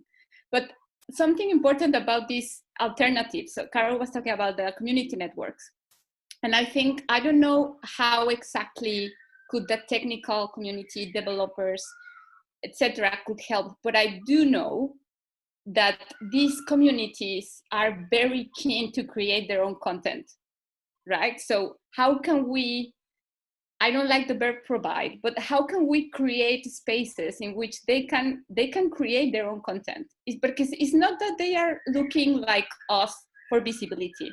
Now that you were talking about media visibility, etc. So one thing is how they are visible in terms of need of policy, public policy responses, etc., and the inequalities and the different discriminatory practices around them, but how also they appropriate or own the technology, right? And now they can use it by their own purposes, not for the purposes that we are thinking right here, that we create them because we think that you need this. It's more how they yeah, like appropriation, right? So I think that if we add this approach, sometimes we can also go, and people, I'm sure that a lot of people of the technical community would be very happy to work, and they will be very happy also to listen, and that's part of what I think could help us too. Instead of trying again to bring our own principles and values to these communities, and also trying to take Facebook and all these companies out of that landscape. So yeah, I just wanted to touch on Danny's point earlier about the political aspect of it, because kind of like wanted to go back into the fact that if you think about maybe a couple of years ago, it was kind of like where you were looking at some of the more restrictive or dictatorial countries in terms of what they were doing online and like the laws that they were implementing. And we had kind of a way to say like, this is not how democracy works. But the issue now is the fact that a lot of the democratic countries are going along the similar lines, and countries which were like somewhat semi-democratic are following these kind of like patterns of like, I don't want to say like the Chinese model, but in some ways following the Chinese model of like, whether it's surveillance or censorship. And I think this is the way that a lot of the directions is going towards. And I think, how do we move to the other side, I think is the challenge. And I think like a lot of the work that's being done, especially in Europe or in the US by AFF and others, is kind of like trying to combat that. And how do we enforce that? I think on a global scale, I think is important, because if everyone is going into one direction, there's not really a space where you can say this is how it should work, because if everyone's doing it, why shouldn't we? And I guess every government wants more power, right? And that's, I think, one part of it. And the other thing that I wanted to talk about was like, just to a final point, was like the trust issue, right? There is that aspect of like, how do you trust a secure messaging service? Because in some ways there is some transparency in terms of how it works. However, I think there's also the issue of like, when doesn't it work? It's also sometimes hard to understand. Like, you talk about it's end-to-end encrypted, right? And it's great. Like everyone talks about, oh, this is nothing is going to be bad about it. So one question there is like, everyone talks about how WhatsApp is end-to-end encrypted, right? But when you copy a link on WhatsApp, and have you ever noticed that it just takes it from the server and shows you what the article is? How does that work? So it kind of like gives you all these different questions on like, well, if that's end-to-end encrypted, did they just read my message? So I think like there are certain aspects of it which really makes you question, how does it actually work from a user perspective? And the trust issue goes back into the fact that when we are talking about devices, right? How do you trust a device that is not doing something behind the scenes? And a lot of the devices, I mean, like, are closed source. So I mean, like, if you look at Apple, it is closed. So how do you know, like, a lot of the APIs or whatever that they have implemented are not doing something that you don't know? So I think there is the general aspect of how do you trust all of that. So yes, I completely agree. And that's one of the most challenging problems that I see, because we as people are always given this device and sort of put your personal life on it, but you don't really have a deep or understanding of how it actually works, or if the company that manufactured it didn't put a backdoor over there, or didn't put something that is spying there, or the application that is installing actually has some, it's actually doing what it's supposed to do. And I have seen a lot of research, for example, that was done some years ago, that actually made most of the applications that we install on devices, for example, ask for permissions for a lot of other parts of our phone that they shouldn't ask for. Like, for example, an application about an application that just scans something will want to have access to your contact list, to your logs. So why are we allowing that? It's also like a huge problem that we currently have. Something that I was also wanting to touch upon is that we have talked a little bit about the legal threats that there's, or the political threats that there's secure communication over the digital world. But something that there's also is this sort of what I call social threats that I think Caro mentioned a little bit. Like, for example, sometimes when minorities or certain groups are communicating over different apps, they got some kind of attacks in the forms of hate speech, or their contents are taken down, or they get so many requests of questions that is too overflow for the system to work. What have you seen on your digital regions about this? What kind of attacks are actually exercised around this kind of, not really legal or political, but more like using some other techniques to actually attack the way people communicate? I think I have a lot of examples to offer from the case of Hong Kong, unfortunately. But the first thing that they do is they make use of data requests that I have mentioned in my opening statement. And last year, I think only in 2019, they have made around 7,000 requests. 5,325 requests. Only the police have made 5,000 requests, and the names of prime investigation and reviews to reveal how many of those are made according to a search warrant which is issued by the court. And then, so they ask, for example, Facebook, Google for information, or they ask local service providers for information.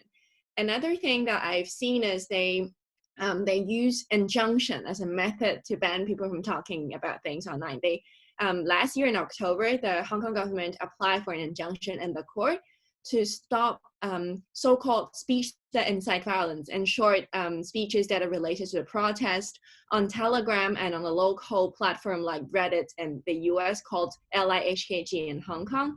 So they are mainly targeting these two platforms, but at the same time, actually, this injunction applies to the internet as a whole. And they have threatened to shut down the internet, which sparked off a lot of attention among the digital rights community. For example, I now have a statement in response to that. Luckily, they didn't do that at this point, but they're now looking into the possibility of site blocking under the national security law.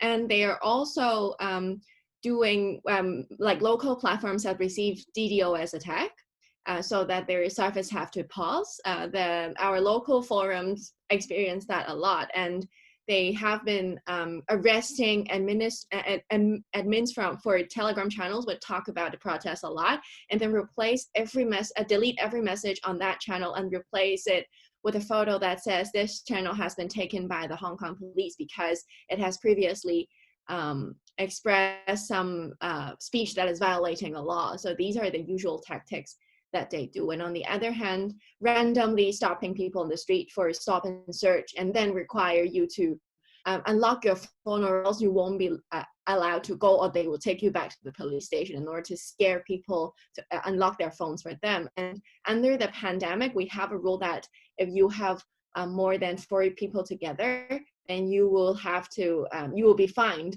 And this is one way that the police threaten people to unlock their phone. If you are not unlocking, then they will stop another 3 random passerby and then said you were a group of 4 and then fine you. This is exactly what they have been doing in Hong Kong. And so these are the horrible tactics that Hong Kong governments have been using in this regard. So these are the most common examples that I've seen. Yeah, thank you for saying. Go, Paulina. But I don't know if there are any hands or questions, or can I just continue?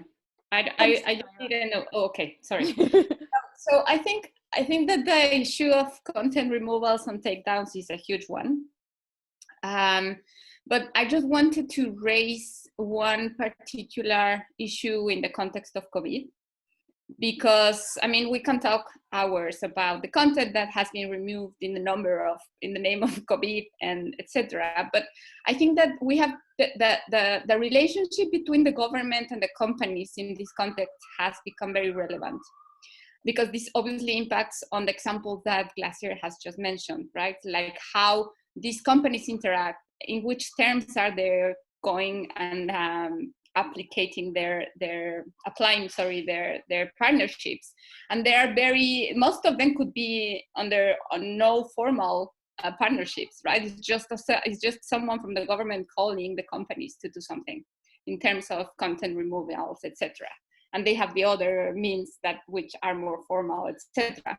But I think that in the context of COVID, the examples in the US with the protests groups, the anti-lockdown protests, were very interesting. And also the companies applying this rule that they would delete or remove all the information that was against the government rules. So, okay, so for me, this was, okay, so aside from the reliability that we need to have in terms of institution of the state, I get it. But evidence shows us that it's not that they are the ministers of truth. They have actually been the ones disseminating misinformation, and they are the ones disseminating hate speech against particular communities. So now everything that goes against the rules, the government rules and guidelines, would be removed. And this is something that in my own opinion, we need to monitor more closely, because now we will decide, the companies are going to start moving around more evidently. They were already doing it, but now it's very clear that COVID has become a very convenient moment to just decide, okay, the government has said this and I have to do it. And at least in Latin America, it was also a matter of inconsistency in the application of the terms of service between Trump and Bolsonaro and in Venezuela, right? So we had inconsistencies in that application. So I think that I mean, a lot of organizations are already monitoring this and raising specific concerns, but I do believe that we need to put more attention on this relationship, not just the companies, what they are doing, but which are the channels in the different layers, right? Like the executive, law enforcement, and even electoral authorities, etc. So yeah, I just wanted to raise that point. Yeah, that's really interesting. Okay, Lobsang, yes. Sorry, I want to keep interrupting you. Sorry, please go ahead. It's okay. You go. No, I mean, I just want to give one thing was like in terms of how governments like, especially in the case of Tibet or China, the fact that the new, like after 2017, the new laws, I think there's a lot of and this is anecdotal, is the intermediary liability, because I think that's an important aspect of how a lot of these companies are now more proactive in terms of the censorship or surveillance, because it used to be an issue that you would, as somebody else mentioned, or Paulina mentioned, I think, like where somebody would ask you, like a government official would ask a company to do something like that.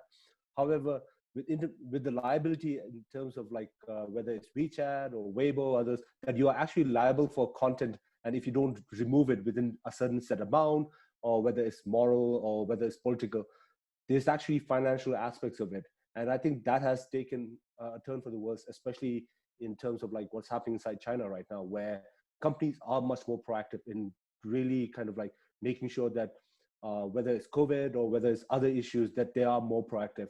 And I think that's a big challenge. And I know that there's a huge debate going in the US as well with regards to some of those, like how should some of the social medias, and I don't have a solution answer for that, but I'm just saying like this is something that I'm seeing as a way to make sure that companies are held to some standard where they are actually held a lot more liable, right? Go, Danny, go. Okay, I was just going to say, yeah, and where that intermediary liability issue collides with secure messaging is in the Earn It Act, which we talked a little bit about, which is not explicitly written. If you read it, you wouldn't immediately think it was designed to sabotage encrypted messaging tools, but it's very specifically what Erica talked about, which is it's a thing aimed at child sexual abuse messaging. It removes a degree of liability protections from these big companies. And what we expect that to mean, given the current political state and also where these big companies are in rolling out their encrypted tools, right? They've gone a little bit, but they want to do more. It's designed to make them feel like they will be politically liable if they give more privacy back to their communicating end users. And that's a terrible trap, right? Because the incentives are pretty weak for these companies to provide parts of their service that are private and protected, because, as everybody said, the data is so appealing to them. So a little shift in those incentives can have a huge effect on how protective they're going to be, right? I mean, the wider ecosystem is something else, right? Like, can you really build a messaging ecosystem that doesn't face those same kind of legal vulnerabilities? Caro, you want to say something? Oh, okay. I do agree with everything that has been said, especially I like what you said, Paulina, that now I feel like all of the powers that we have in the different regions are actually looking to how people digitally communicate, in the sense not only like the political power, but also the judicial power, but also the economical powers. I think this was extremely shown in what Caro mentioned some minutes ago about the protests that happened in Ecuador last October, in which, of course, the political power was the one enforcing the surveillance against indigenous communities that were protesting, and later using the judicial power to actually prosecute them, and actually using law enforcing to go against them through that path as well. So what I have seen lately, at least in different regions, and people can talk about this and give examples if they want, is that now it's like an interest of all of the different parties on how actually people communicate digitally. It's not anymore about what your political views are when you're communicating, but also what economically your data will mean for my company if I sell it to someone else. So it's now like a web of the different interests around what people communicate. Yeah, I don't know if people have more examples around this kind of enforcing from different powers on the different ways people communicate while using digital tools.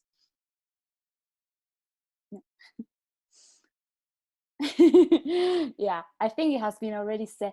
I have a last question, and this is actually something that I guess is more like a request from the academia, from the technical people, because I have seen that there's a lot of tools that are existing out there, and there's of course already Signal, there's Tor, we haven't touched upon anonymity, but okay, there's Tor, there's Facebook, WhatsApp, Wire, WeChat, Telegram, Trema, and so many more.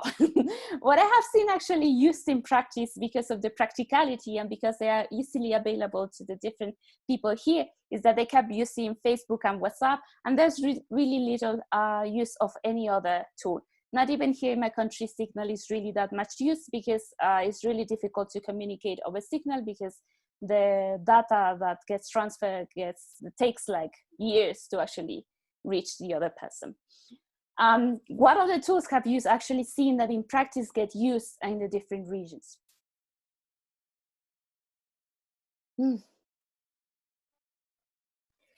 I guess I would like to hear Glacier and Danny more than myself, but I guess that TikTok made a point on this, right?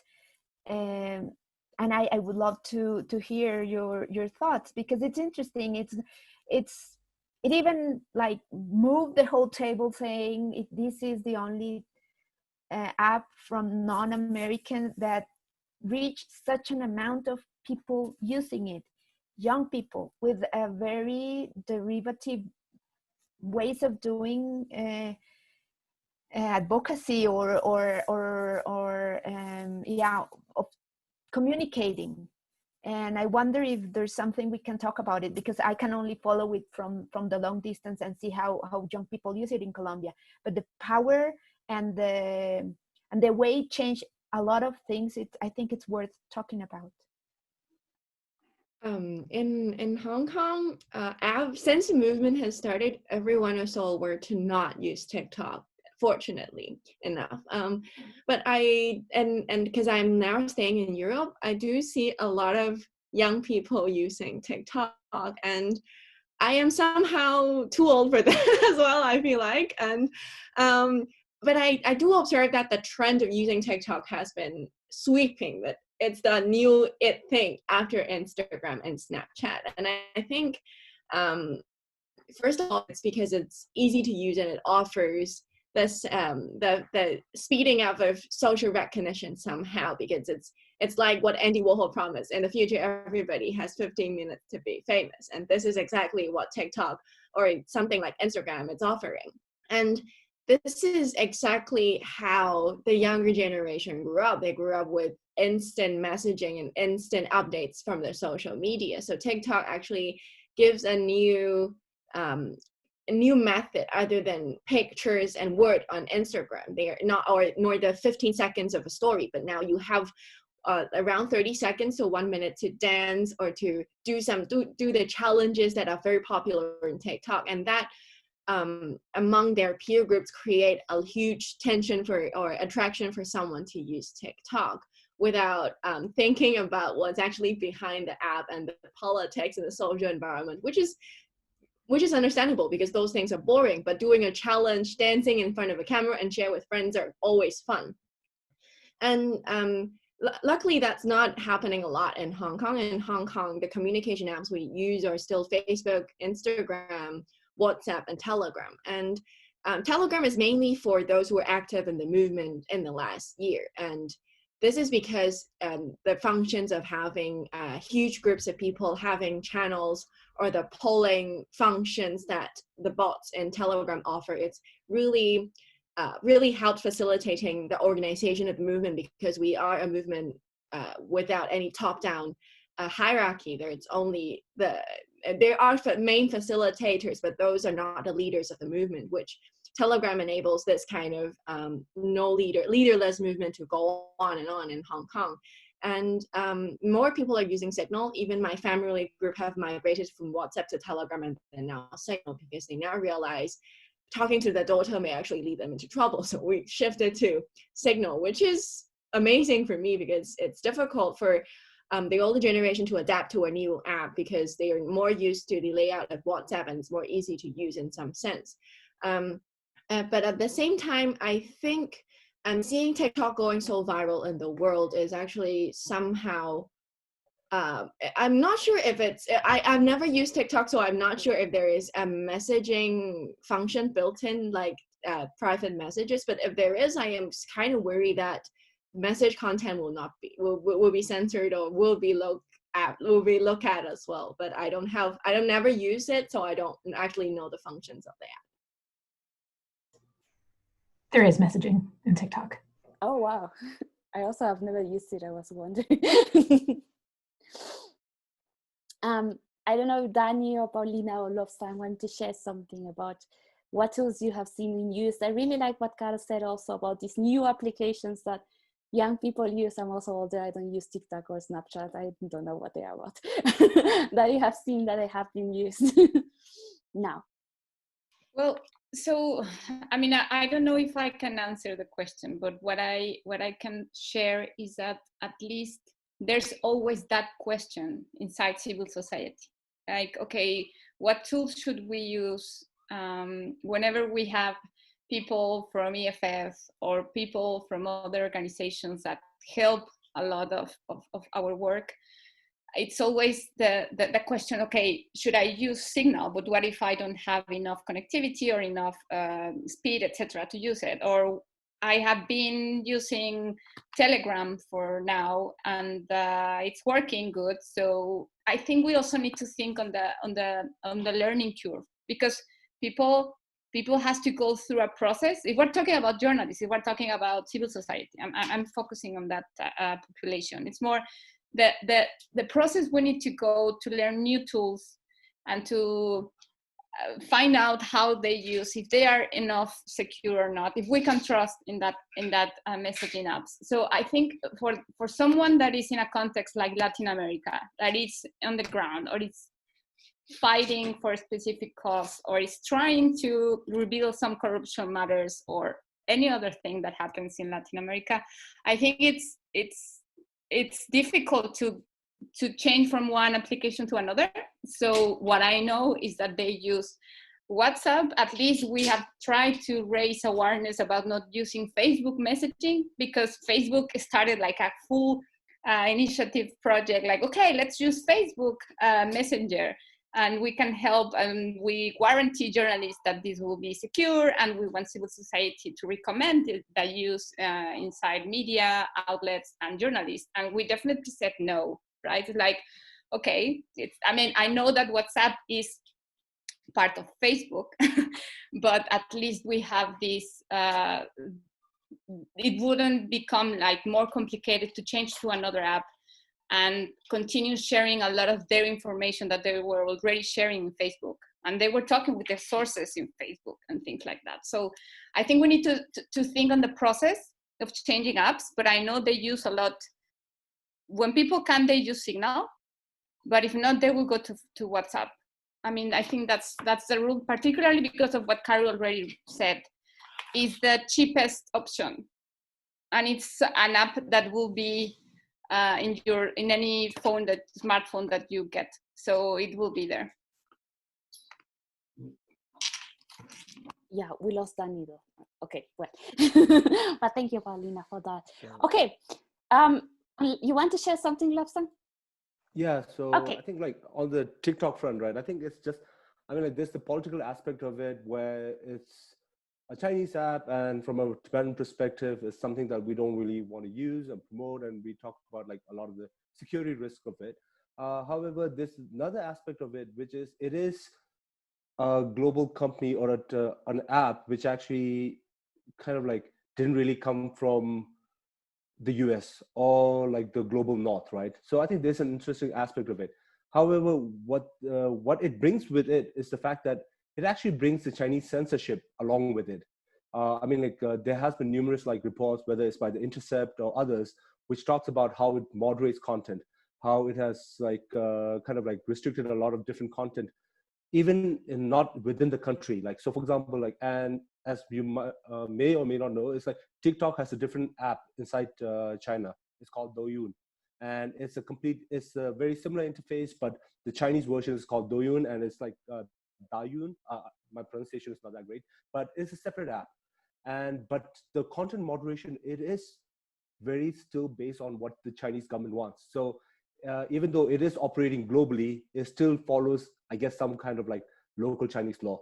So I think that's one aspect of like TikTok that I really want to kind of just talk about. And the other thing is, I guess you're talking about what apps, right? I think in the Tibetan community, it's like within China and within the diaspora community and within Tibet, it's mostly Wechat. And that's the app that kind of works and is available for everyone to use.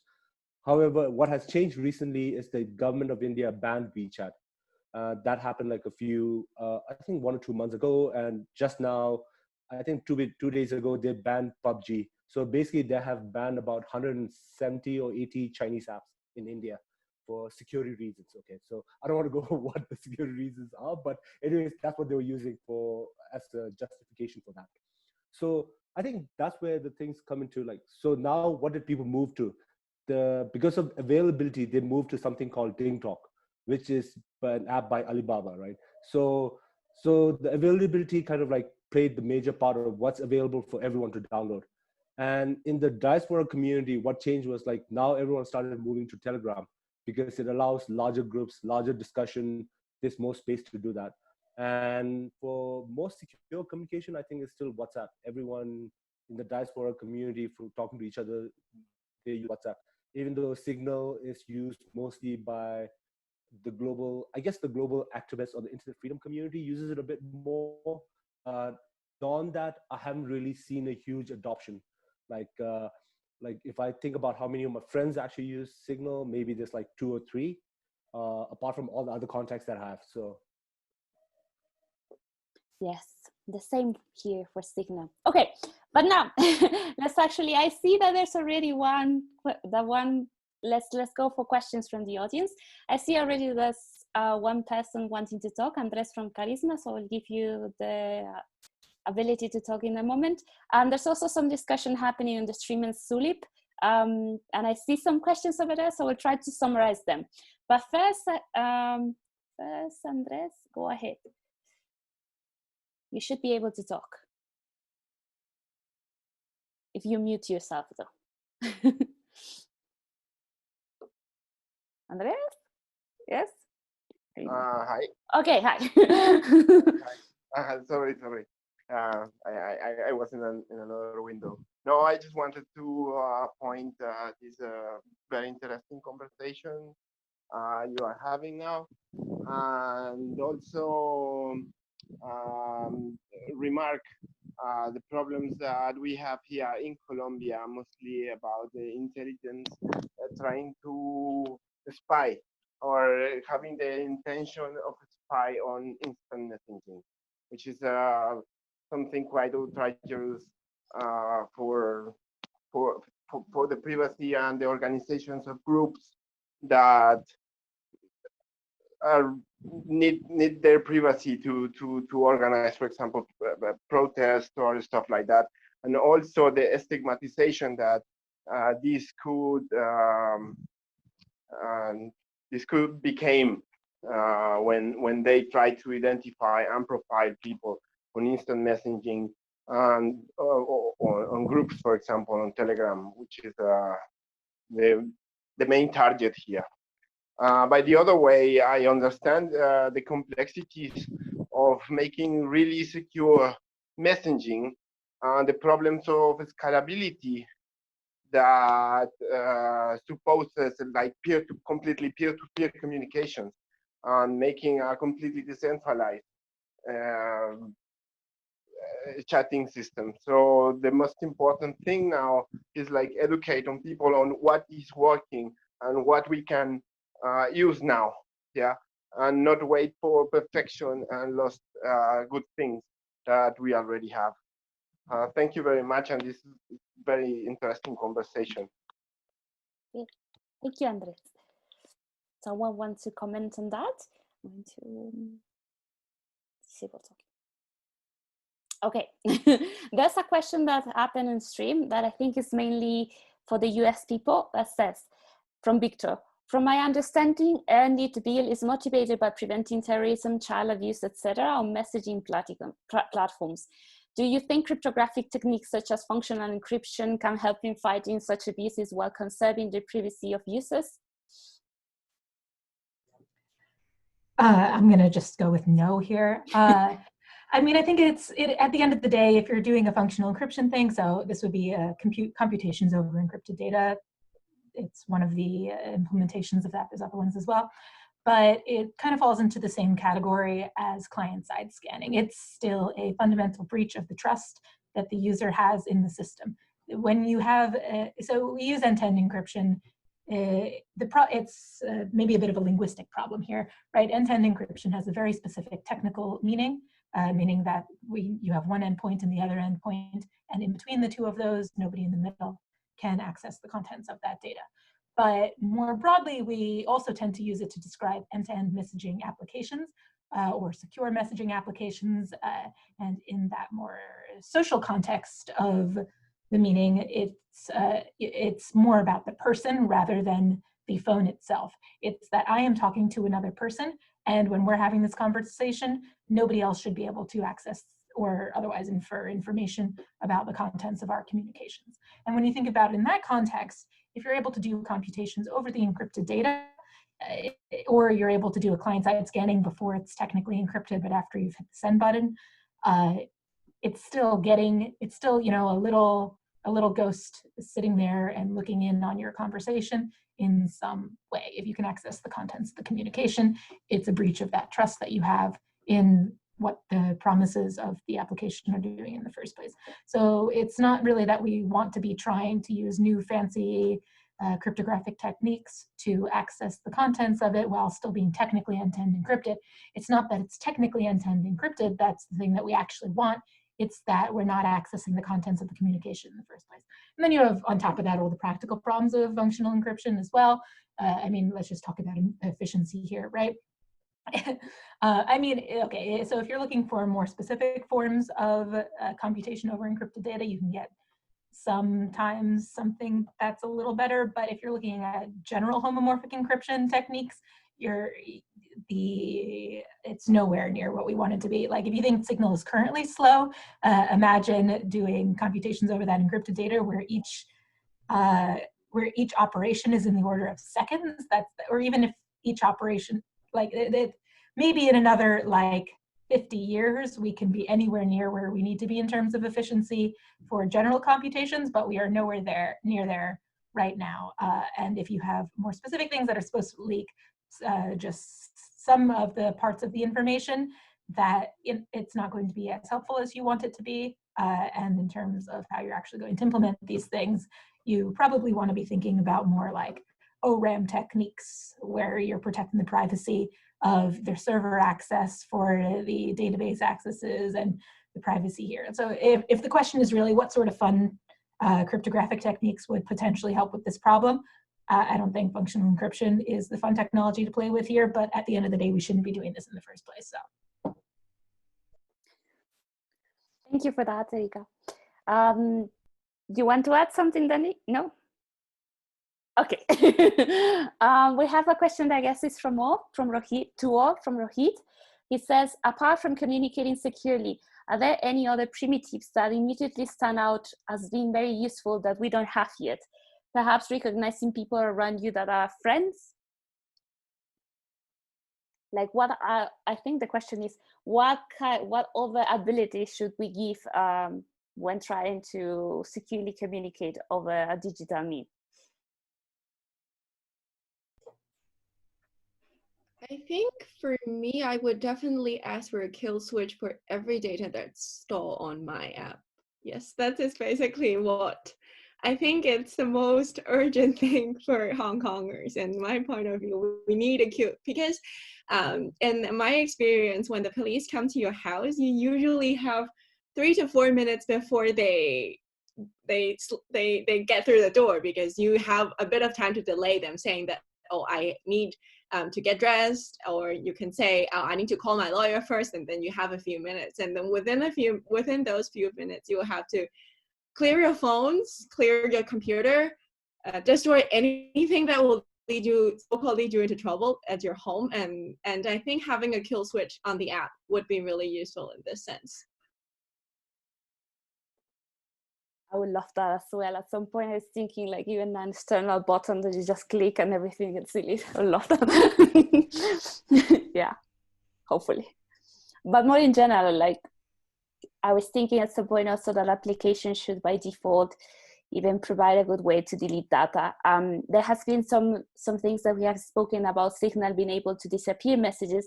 But even if you think about it from a device perspective, how are actually those messages deleted? Do they still stay on memory for a while? How they are actually safely deleted? Will they really be in the device, in the memory, and some part of the memory still? I don't know. So, okay, but I don't see any other question. I don't know if at least you want to add something or pose a question. Oh, there's another question, sorry.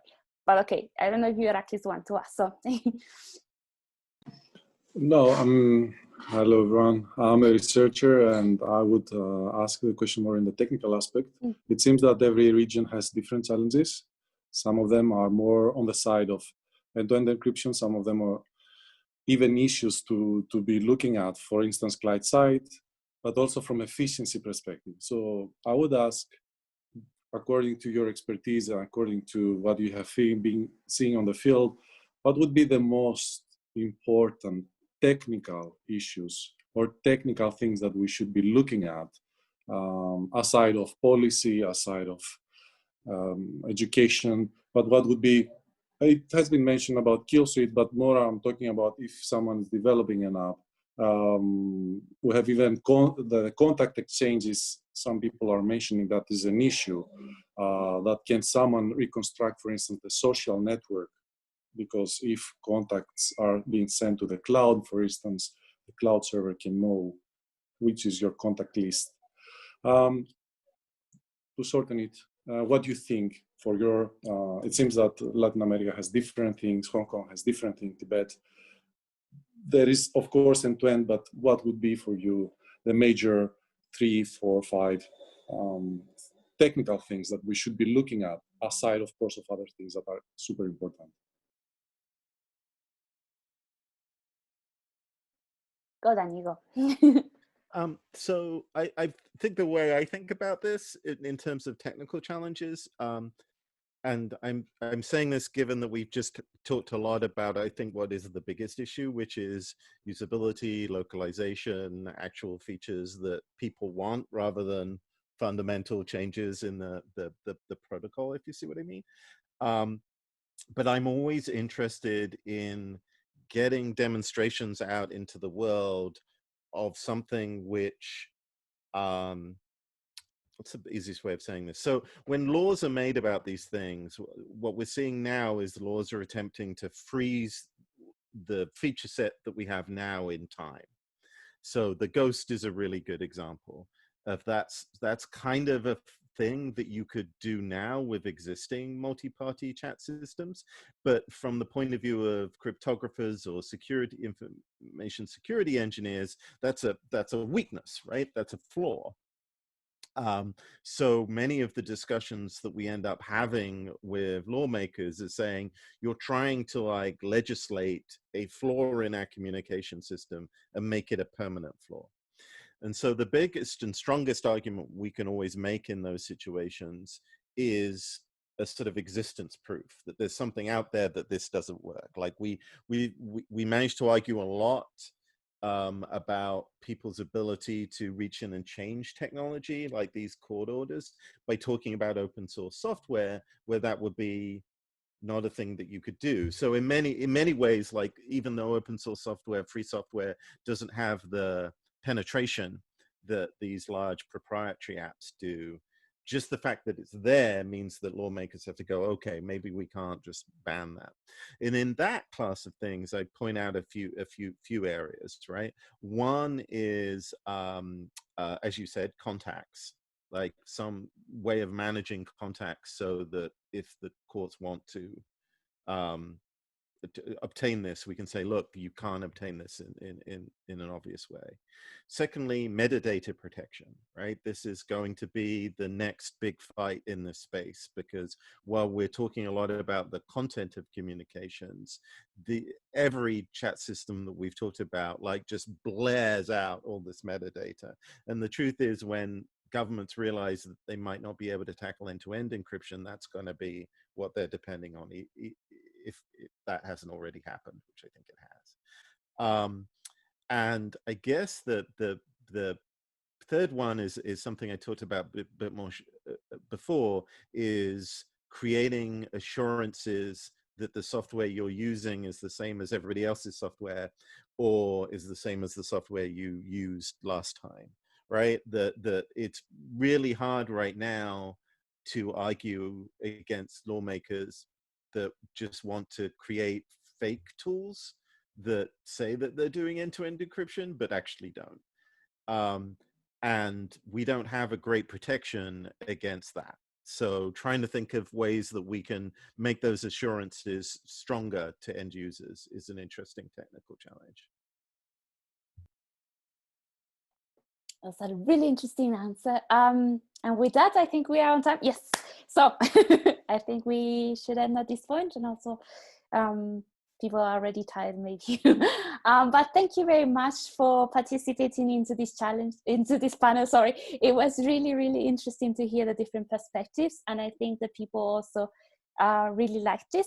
There's a lot of discussions happening in the Sulip that you can also jump if you want to take part of it. And people on the audience can also post questions over there. The Sulip thing will be open like forever for like the upcoming years. So people can still type there if they found something, some research, or want to do any kind of question, please do that. And now, if you want to socialize a little bit and have a beer or maybe a coffee or water, whatever you want, you can jump into Yodrive and enjoy over there. So thank you very much again for being here. And I hope you all enjoy. Thank you. Thank you. Thank you very much. Thank you. Thanks. Thank you.